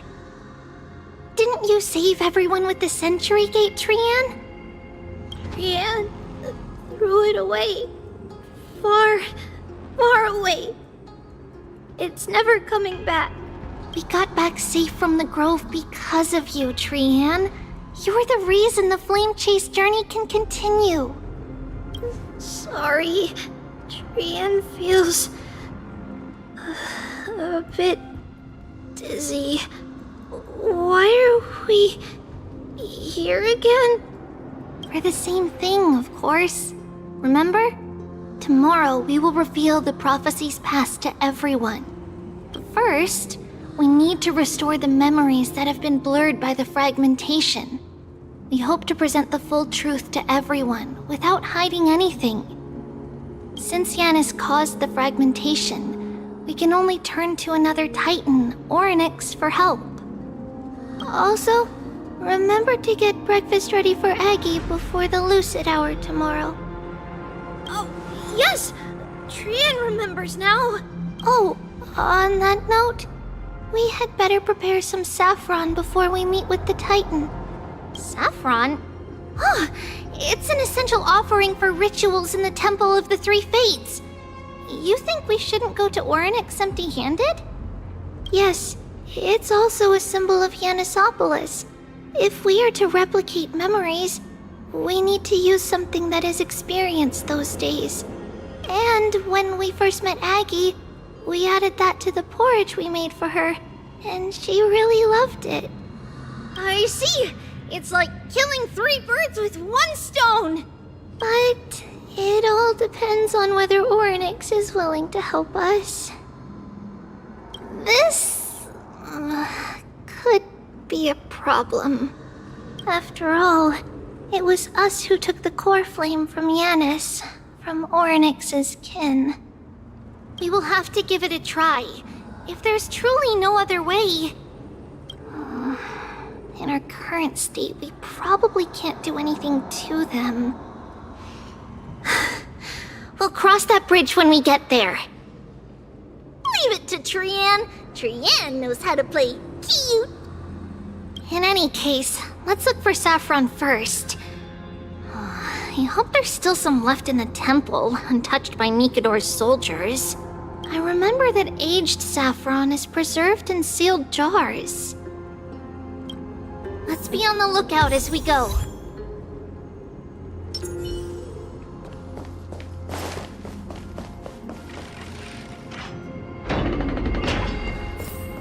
It's a dead end ahead. Turn back, teacher. What? Aggie? No, it's an illusion.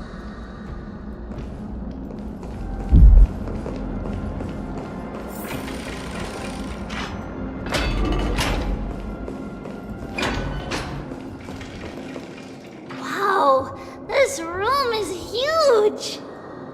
Trinan, did you? Yeah, I saw it. Was that a warning from Orynyx? What are you two whispering about? Treeby? Trinan? Trian can't even hear our own telecommunication. Well, never mind. Trian suddenly feels like this place is quite familiar. Oh, there's a whiff of safari in this room. It's right over there.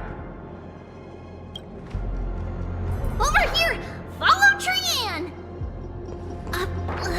Trian, slow down!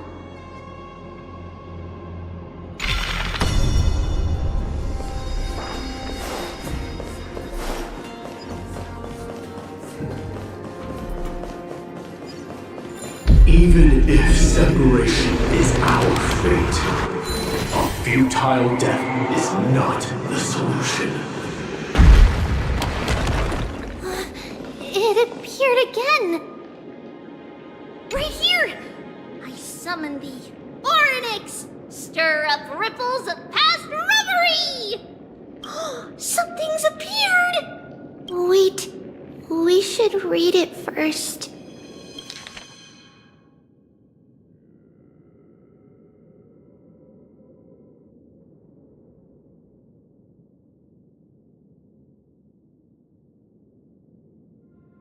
Wait, this is a letter? It mentions something about Saffron and Trebios? Isn't that name... Never mind that for now. Why is this letter here? And how did Trian sense it?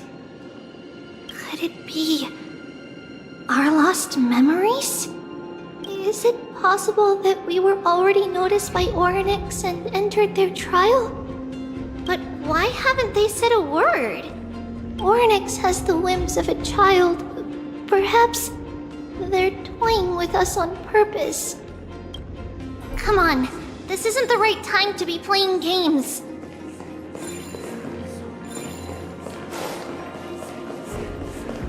Separation and death are two reconciliation doesn't come easily for a mortal.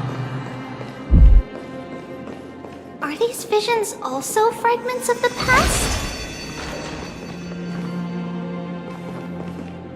Treeby! Trinan! Look what I found! Is this the safari? Coming! We'll take a look. But Trian, there's nothing in here. What? It was right in this dolium. Huh? There's really nothing here. That can't be! I swear I saw it!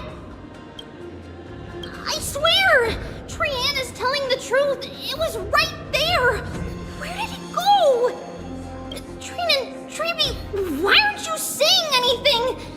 Trian can't seem to hear you at all. We were just lost in our thoughts. Don't worry, Trian. What you saw was likely, Yanna's hair. We must have startled it away. Okay. Could Orynyx be trying to make us falter? But why would they do that? Something feels off. Treeby, don't you think this temple is a little too quiet? What do you mean? It might just be an illusion, but Trinan wonders, is Orynyx really putting us through a trial?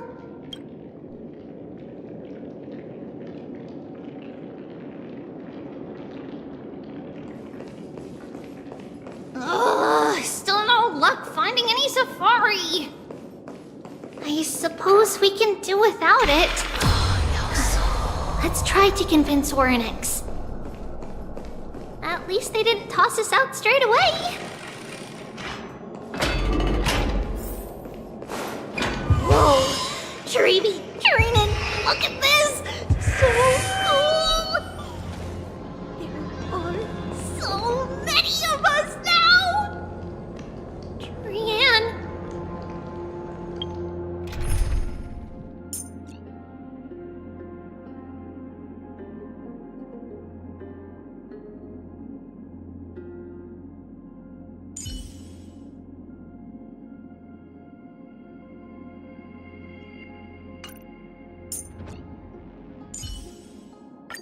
Treeby promises you that everything will be fine.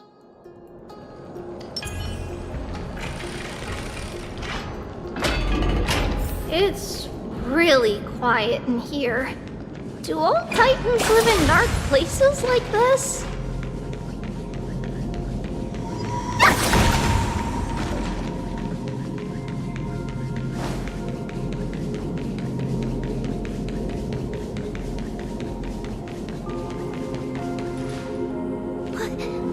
What's going on? Orynyx disappeared?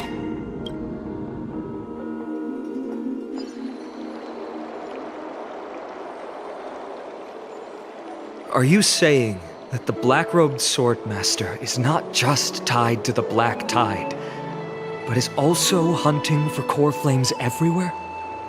This is the most plausible possibility. First, it has a vessel that can hold core flames. Second, I'm one of its targets. Let's start with the first premise. Its peculiar ceremonial blade can interact with a core flame, as evidenced by the pull I felt when it stabbed into my chest. I hypothesize that the blade can sense, absorb, or even retain core flames. The second premise is even more explicit.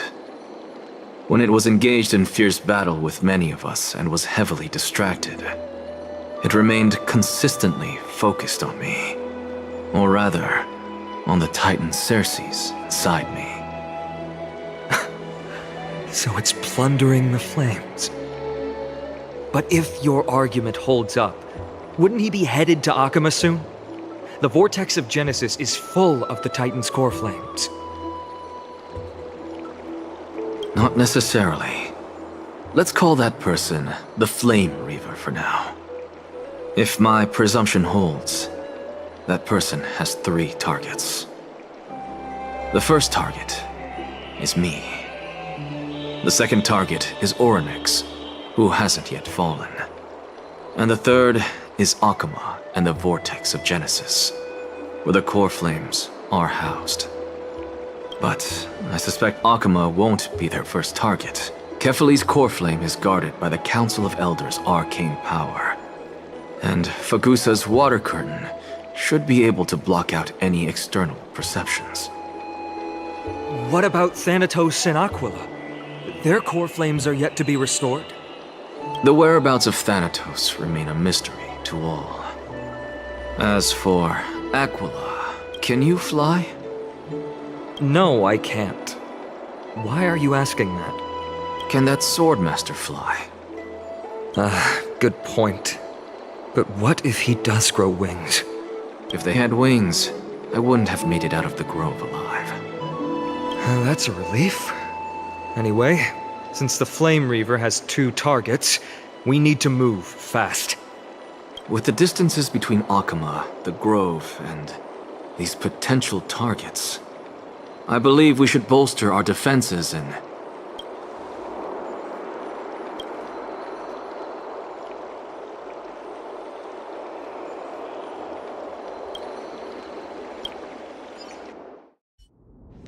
Oryx! Are you in here? No response at all. Did they foresee that we were coming and hide in the fog? Or...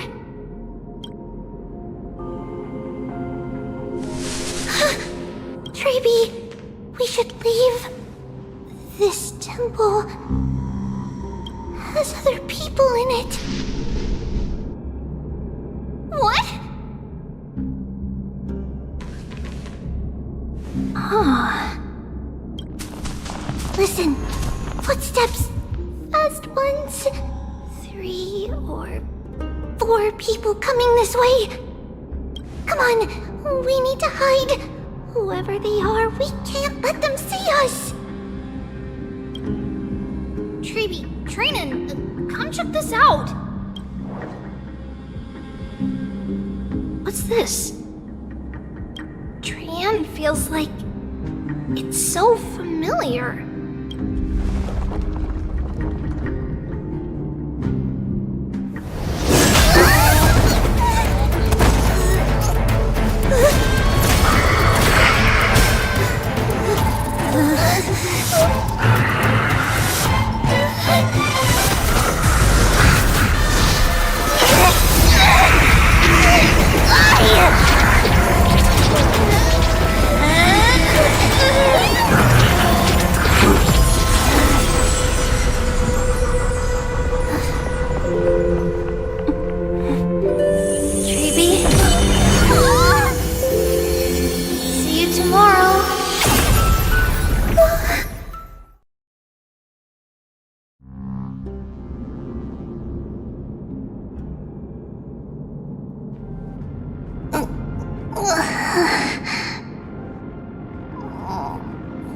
Where am I? Little gray, snowy, and... Wait, where's Trian? Is she back?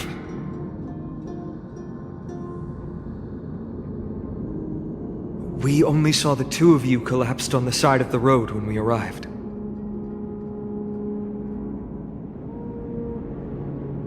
Danny and I looked around, but we couldn't find any traces of Lady Trian. What about the black-robed swordmaster? Blast it! Of course it's him. We were still too late. I fear something bad has happened to Oryx's core flame. Then Lady Trian... Blast it! Of course it's him.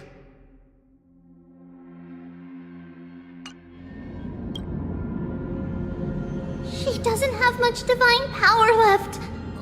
We can barely sense anything.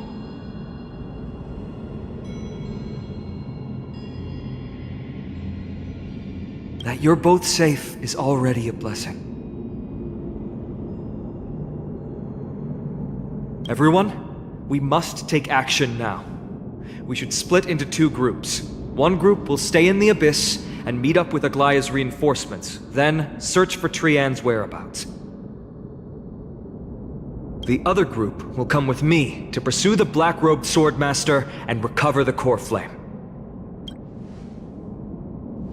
I didn't get to tell you this before, but Anaxa and I already have our misgivings about the Black Tide, so we've made preparations. I'll tell you the details as we move. Opportunities are fleeting on the battlefield. We should hurry.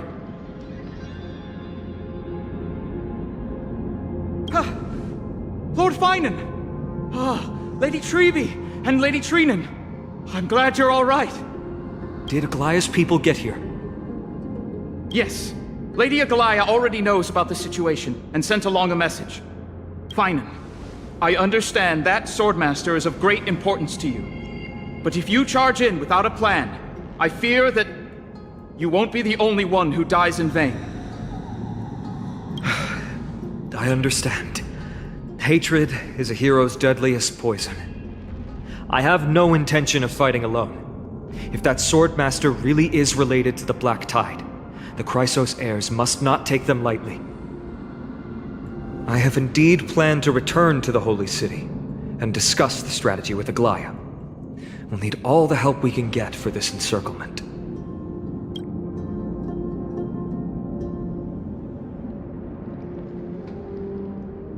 Treenan will stay in the Abyss too. That way, both sides can communicate with each other if anything happens. Thank you, everyone. Partner, Treby, let's go.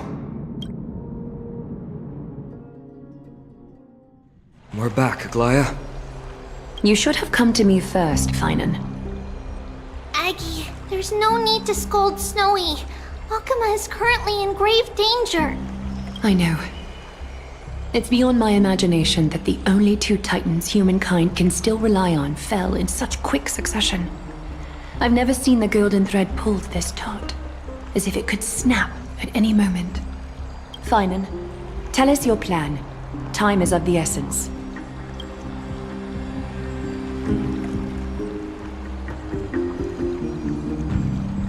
This being is not just hunting titans, but taking the core flames too? Yes, just like the Flame Chase journey is doing. Professor Anaxa thinks the Flame Reaver's arrival is likely a sign the Black Tide has spread further. Regardless of whether you're right, this being is still far more aggressive than we expected. But its madness is also an opportunity for us. If its goal is the core flame, then that means us humans can lure it into a trap. Anaxa had already left the Holy City with Cersei's core flame while we were on our way to the Abyss, so he can make preparations for the battlefield. Tell me, what makes you think this won't end with us losing another core flame? Because this time, the power from beyond the sky is also at our side. She is the key.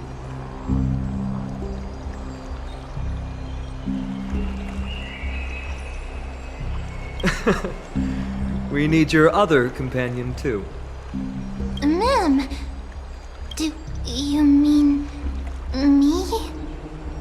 I see. Finan, that battlefield you mentioned. Is it Castrum Kremnos? Ma'am, do you mean me? Yes. I'm sure everyone remembers the astonishing miracle our partner here performed with her companion during the battle with Nikador, and how they awakened Castrum Kremnos' past. That will be the key to our victory. We will use Orynyx's power to once again open a passage to the past and lure our enemy inside. Then, we'll seal the Flame Reaver in the maze of time. Impressive. Orynyx has fallen, and Yanis's divine power already belongs to Akuma. Once we take back the core flame, the Swordmaster will have no means of escape. It's very clever, using the element of surprise instead of brute strength. Can you do it, little one?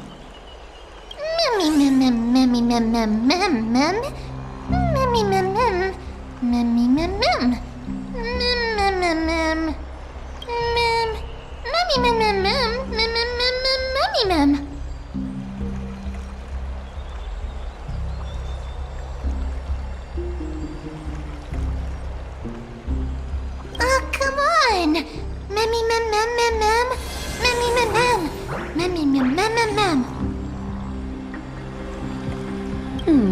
Such enthusiasm.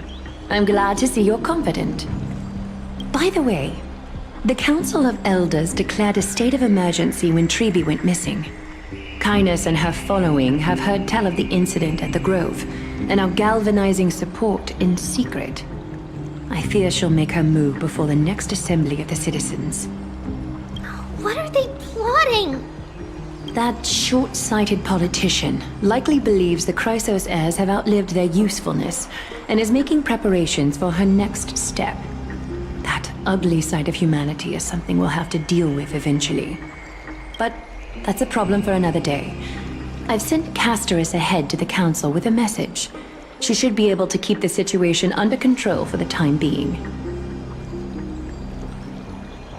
Finan, it is my hope that we can come to an understanding on this. We must take down the Flame Reaver in one go, and retrieve the core flame. And in doing so, grant ourselves an advantage against the Council of Elders. Of course. You may count on me to lead the charge. I apologize for tasking you to spearhead the plan once again, but Akima is currently beset by enemies from within and without. The situation brooks no delay, and we have precious little time to confer and discuss the plan with you. That being said, you are the key to our success, and I shall respect any decision you make.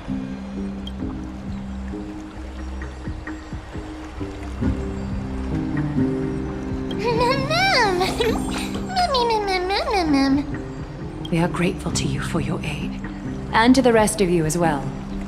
Now, let us be off to begin the hunt. May carefully sharpen our gaze and grant us victory over the enemy.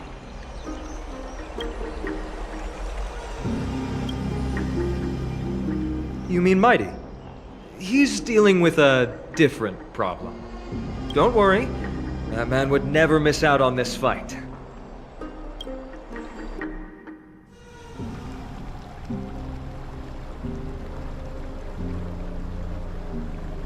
Farewell, my dear friend. You must lead us back home. You and I, we are both the same. We feast on strife and fear. If you're truly capable of leading our people beyond this blood-stained fate, then prove it to me once more, Mighty Mos.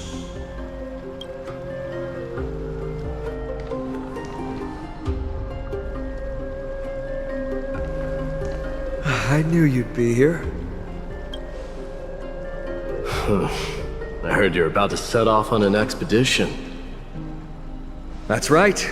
It's going to be a tough battle, and our destination is... turns out to be Castrum Kremnos. Is that why you're here? To pray to the dead Nikador?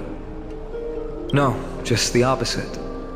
I'm here to tell you, you can entrust the front lines to us this time. You can't afford to lose your upcoming battle either.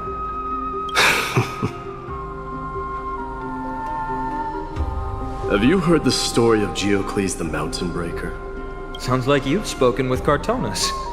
That's the name of the legendary mountain dweller, right?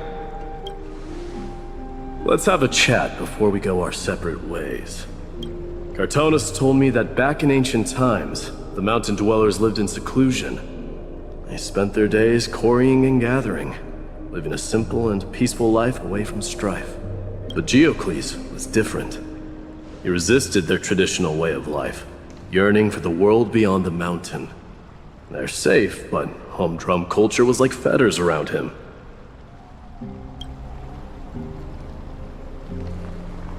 He sounds a lot like you. Yes. That is why he, too, faced the same dilemma as I do. One day, during one of Geocles' many ventures beyond the mountain, he spied a battalion of Ladonians stationed at the foot of the mountain. The Ladonians were at war with their arch-enemies, the Companions, and they used the mountain as a base to carry out guerrilla warfare operations. When Geocles, who had taught himself the common tongue, approached a soldier, he learned a shocking piece of news. Ladonians were planning to plant mines and explosives all over the mountain. and then lure their enemies within. With danger lurking with every step, the mountain dwellers' homes were no longer safe. Diocles quickly returned to his village to bring the news to his people. But... Let me guess. They refused change and chose to put up with the situation instead. That's right. The mountain dwellers were fearful of even the smallest change to their lifestyle, let alone leaving their home. Despite the imminent war, the elders would rather negotiate for peace instead of leaving the mountains. This made Diocles both angry and sad. But he didn't give up. If you were in his shoes, what would you have done? Lead my people on a resistance, perhaps. I'm not sure. I can't think of a solution that would make everyone happy. A solution that would make everyone happy, huh? That's how naive we are. Well, let me tell you what Diocles did. He took the mountain dwellers' store of gemstones and traded them with the Ladonians for a massive amount of gunpowder. But he didn't do this to fight the Companions. Under the cover of night, he set ablaze the forest surrounding the settlement, forcing his people to flee the mountain. That great fire marked the beginning of mountain dweller history. Since then, their people became part of civilization, and Giant became a common sight in the Holy City. Meanwhile, that mountain they once lived in has turned into little more than foam inside the black tide. But leaving their homeland also brought many mountain dwellers misfortune. They were hunted by Kremnoans or enslaved. Indeed, that is undeniably also part of their history. But that is Diocles for you.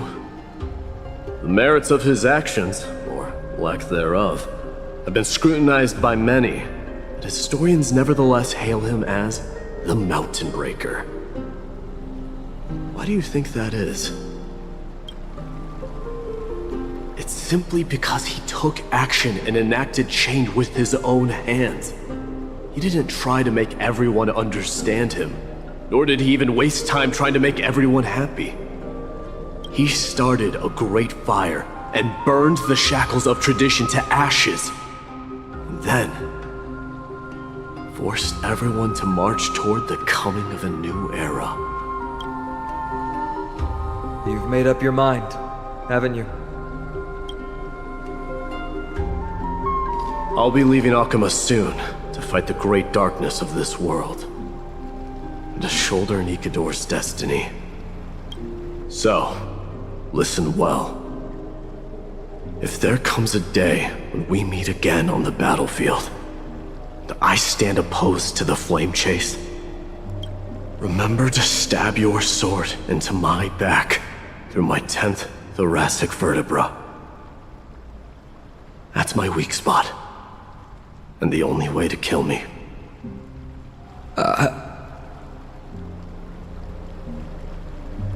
You have my word.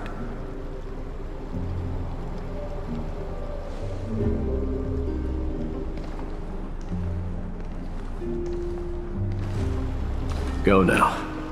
The battlefield calls. Send that flame-thieving hyena to their death. But if you find yourselves with no other recourse, pray to that blade in the sky. And loudly call out the name of the new god.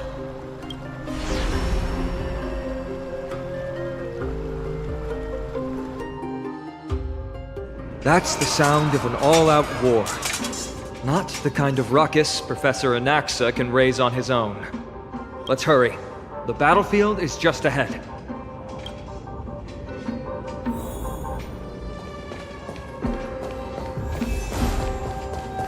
No way. A Kremnoan?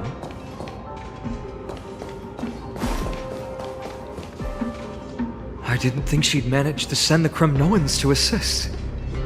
Brave warrior, what's the situation on the front line? Nakaman, why are you here? What? Didn't Aglaya tell you? We have been instructed to assist you in trapping the Flame Reaver. Aglaya, that vile usurper. I spit up our king. We'll be back soon. He'll be able to deal with you and that black robe.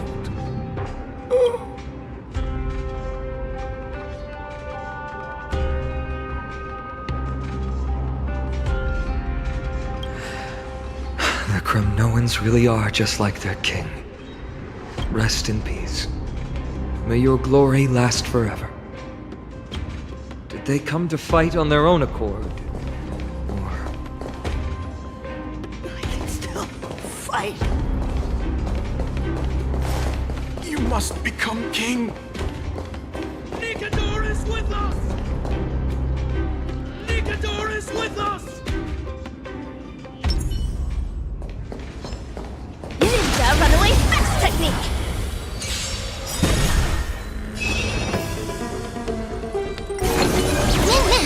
Ninjutsu secret technique, dazzling obliteration! First cut, leave! I will remember your last words. Farewell.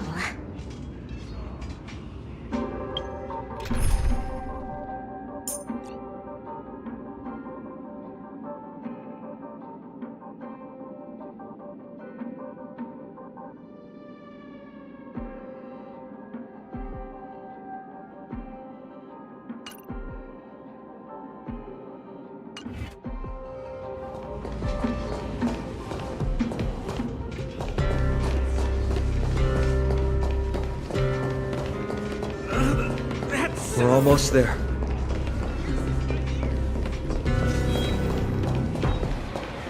Can't see.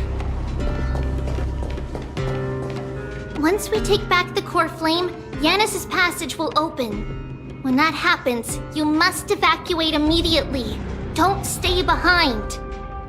The rest will be up to how well we work together. But remember what Mighty said before?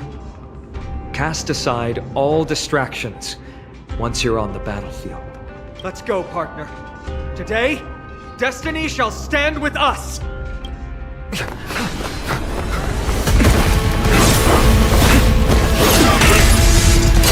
Finally!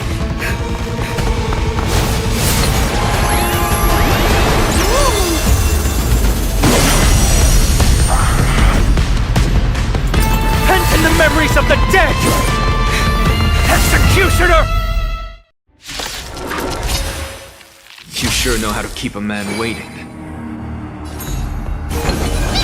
Any later, and I fear the Titan would have sacrificed me.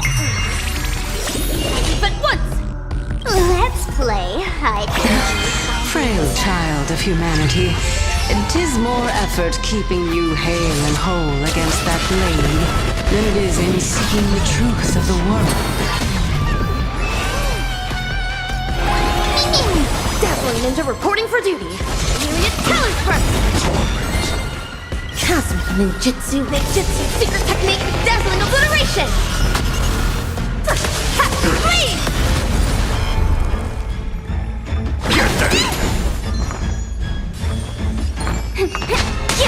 Mini!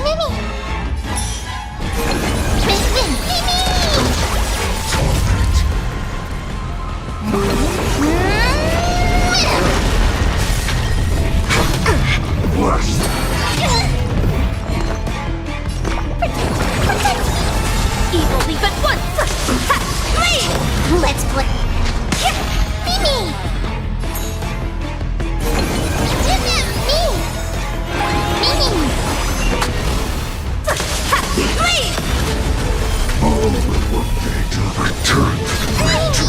I'll go easy this. Fiends or devil, I'll crush them all! Cosmic Ninjutsu is ever Ninjutsu secret technique, dazzling obliteration! Let's play hide and 1,000 faces in 1,000 places. Can you find the answer?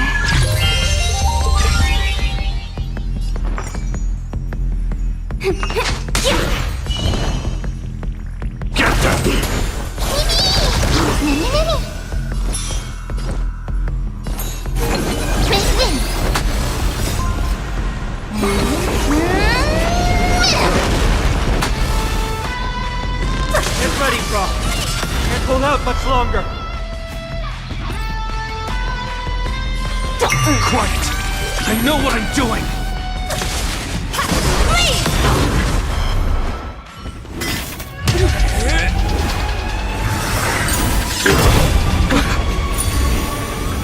At long last.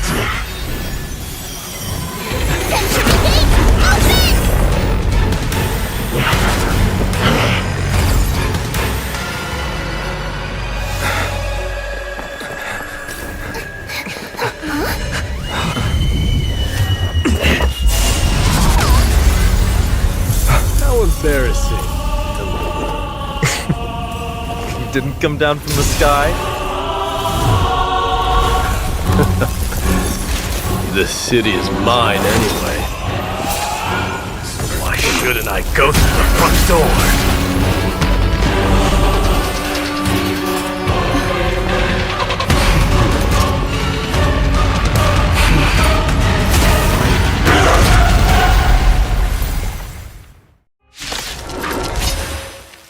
Minion of the Black Tide. I, King of the Kremnoan Legion, being your opponent today. Long time no see, Mikador.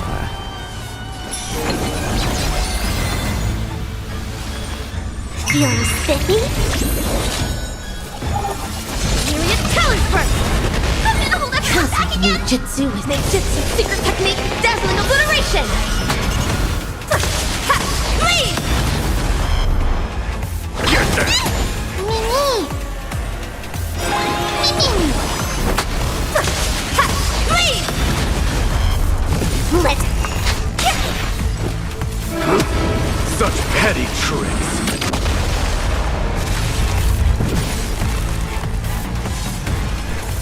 Let's play. How can you find the answer?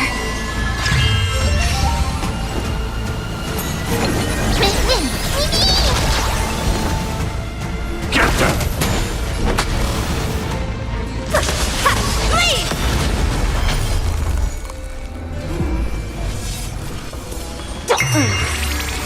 Remedy leads to self-destruction. I am sending darkness into its end. Like that! Well fought. That was a good opener to the sentry joint.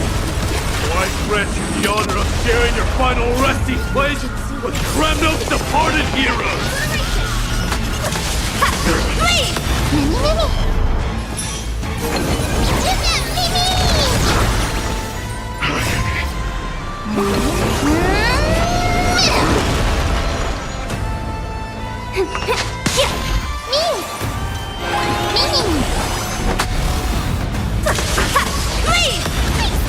Stay put!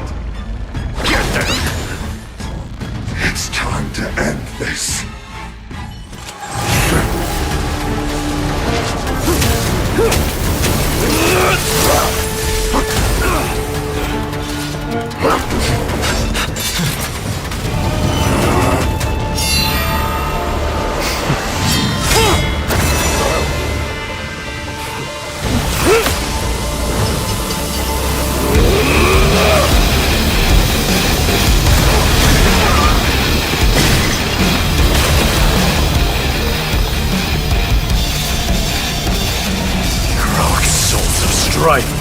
Heed my call!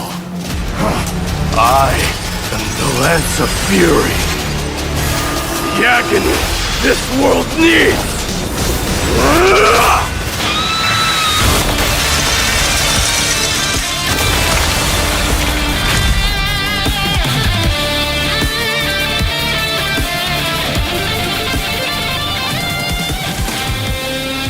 Witness this. New God has come to Castrum Kremnos.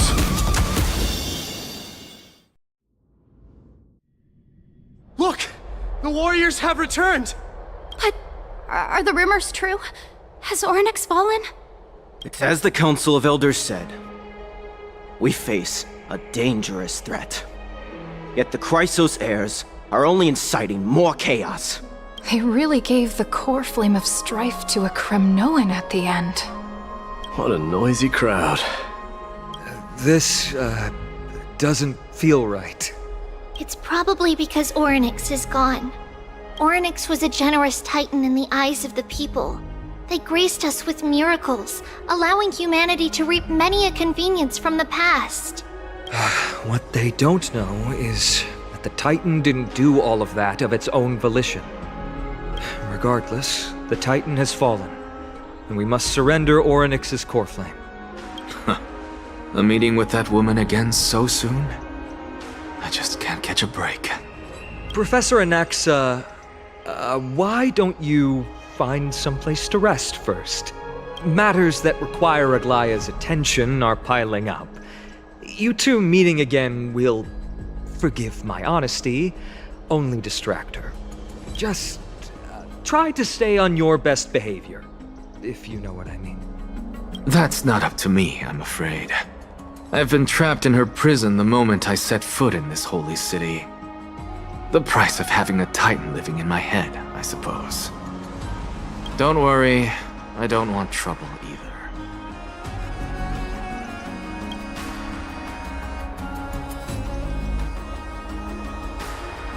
They have differences in ideology. Alright, I suppose that's putting it lightly. Don't worry, you'll figure out the intricacies of these relationships sooner or later. I'm sure you don't need my help handling Orynyx's core flame. So I'll be off. It somehow feels like D has closed himself off even more after he completed his trial. Yeah, a lot has happened in the past few days. You've been lost in thought for a while now too, Treeby. Did Trinon bring news? Yes. She has found Trian. She was at the bottom of the valley outside the temple. But that's where the good news ends. I'm sorry. It's alright. They also found someone else besides Trian.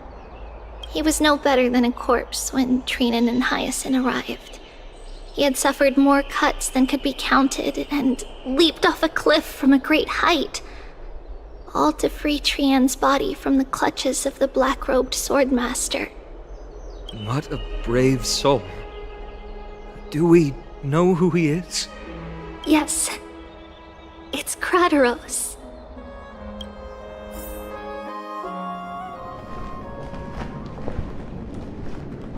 Stop!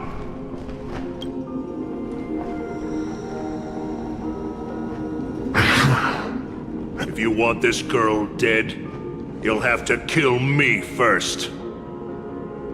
How ludicrous. Your body made of flesh and blood as it is will not survive more than a single strike from me. Better to die in battle than return even in glory. As a Kremnoan, I know not the fear of death. She's lost her divinity. I have no interest in an empty shell. But answer me this, child of strife. Why do you raise your shield for her? As the leader of the God Shield Brigade's elite, I protected the king against the Black Tide with this very shield. And I've done this over and over, hundreds and thousands of times. A pathetic killer like you could never understand the weight it bears. Pity. And crumble like rusted iron. Good! Supreme glory shall be mine, as I indulge in the libations and incense offered by my descendants. Come, let us fight! For Kremnos! For my king! For Amphorius!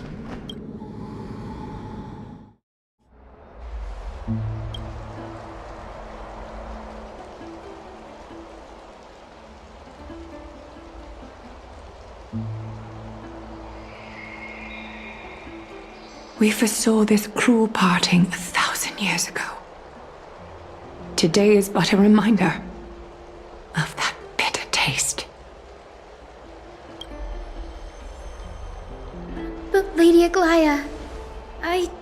understand. It wasn't life itself that Lady Trian lost. Why does she look like she really turned into a doll? I don't understand. Don't be sad, Hyacinth. Trian has used up her borrowed time from Yanis, that's all.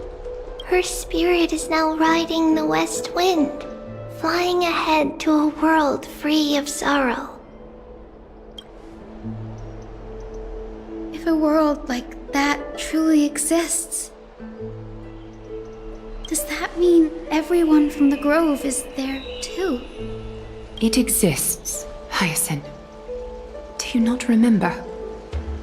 The prophecy that guides the Chrysos heirs is the voice of Kefili before it fell silent. It loves all of its creations dearly and would never bear to lead us astray with lies.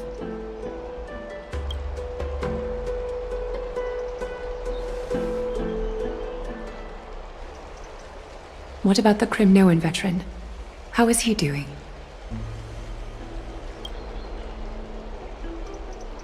The Twilight Courtyard has done all we can. Even so, we've only managed to keep him from breathing his last. I had to use the Sky Priest's techniques to help him to walk again. But if light ever disappears from Akama for good... No. Let's hope that never happens.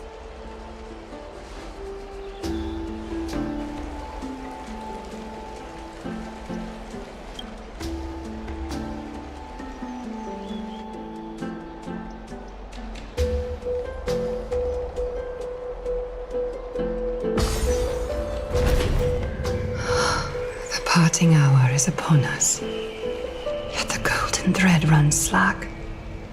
The heroes have returned with their spoils. Everyone, please take this opportunity to rest and prepare for what awaits us. You've returned unscathed and brought tidings of triumph. Truly a moment worthy of celebration. It's incredible to think that we returned Nikador's core flame not so long ago. It wouldn't be an exaggeration to say that you and your friend's arrival has melted the glaciers of history.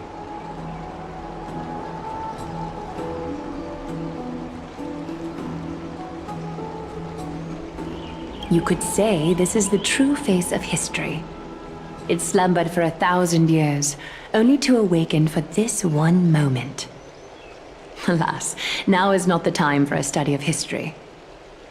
I do not see a Naxa around. Was this under your instructions, Finan? Yes, it just seems much more efficient than letting you two go at it endlessly. A rash decision. After all, he still bears a core flame with him. I do concur with your assessment of efficiency, though. Now, let us table the issue concerning him for the moment. The more urgent matter is the core flame of Orynyx. The Chrysos heirs had initially crafted a plan regarding the order to return the core flames, for titans like Orynyx and Circes, who harbor no intentions of harming humanity. Our strategy entailed assuming their divinity only at the very end.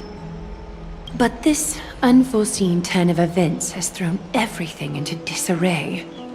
If we don't return the core flames to the vortex of Genesis, and we leave the Titan's divine positions vacant, we can't even begin to imagine the disaster that would follow. But the most pressing issue at hand is that we haven't found the Chrysos heir capable of bearing Orynyx's divinity. Finan, Castris, Mighty, and Hyacinth. Treeby and I devoted a millennium scouring the world, only to find these few people. Only a chosen few possess the capacity to assume divinity, the elite among the Chrysos heirs. We would never hastily extend our invitation without first verifying their potential to bear such power.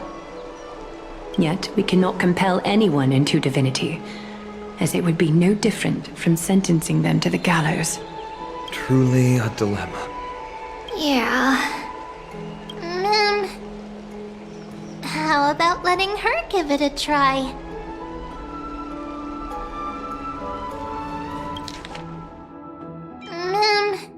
How about letting her give it a try?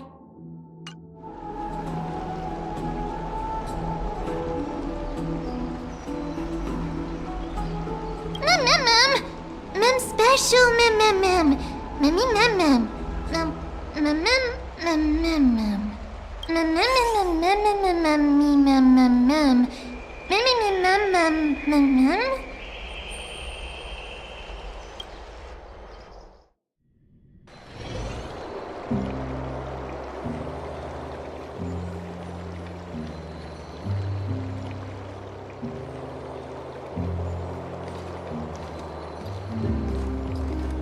I see the Reaper has forsaken you too, teacher. It simply put my life in the hands of the Twilight Courtyard. That priest girl's medical talents are truly exceptional. She might be far from the ordinary girl we envisioned.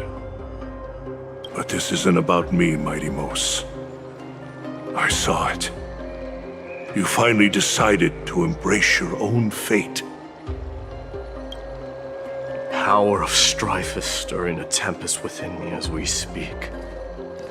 My bones have turned into steel, and my blood is seething in a blaze. Past rulers of Kremnos could only aspire to this might, yet I have merged with it. I've made history, and henceforth divinity and kingship shall coexist as one.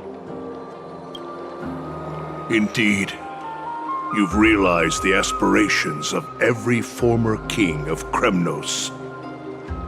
And now, you can at last bring our people home and reforge the glory of Kremnos.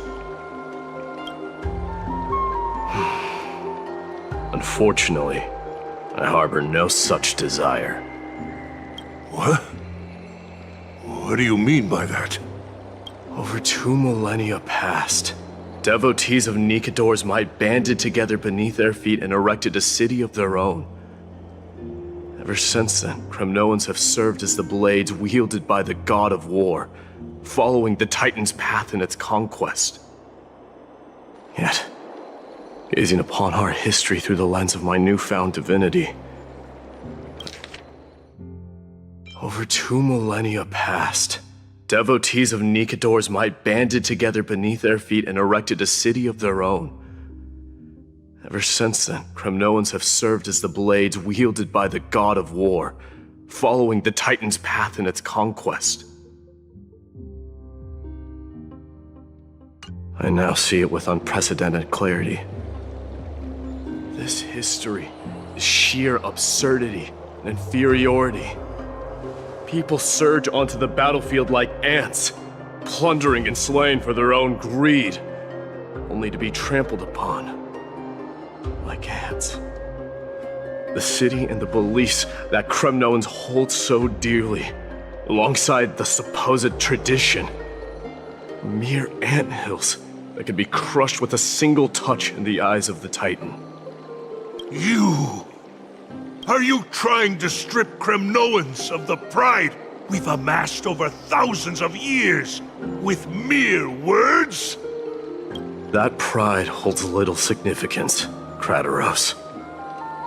Now that I've assumed the divinity of strife, my next step will be to renounce the title of king. No! Convey my message to every Kremnoan.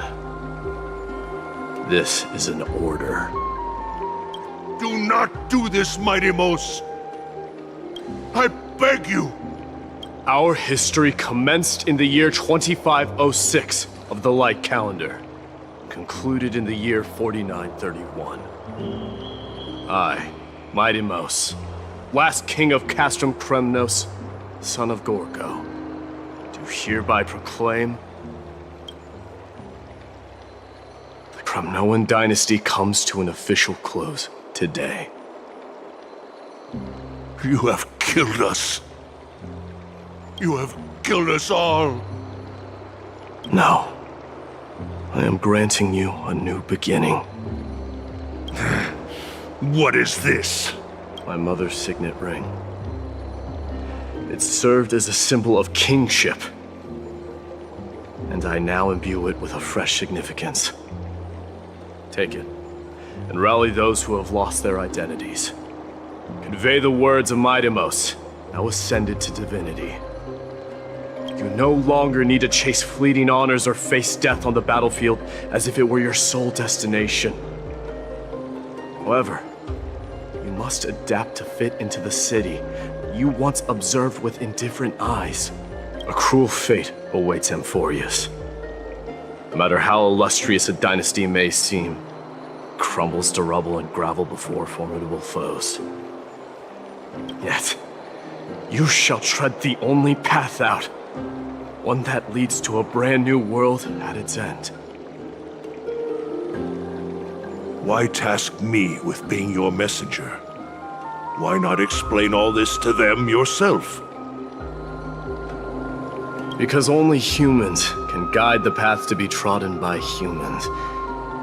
It's not the lot of humans who crave the power of gods and spiral into madness for it, but humans who stand ready to raise their shields high to protect the lives behind them. I failed to save that child. That is irrelevant. As demigods, they have long been prepared for it.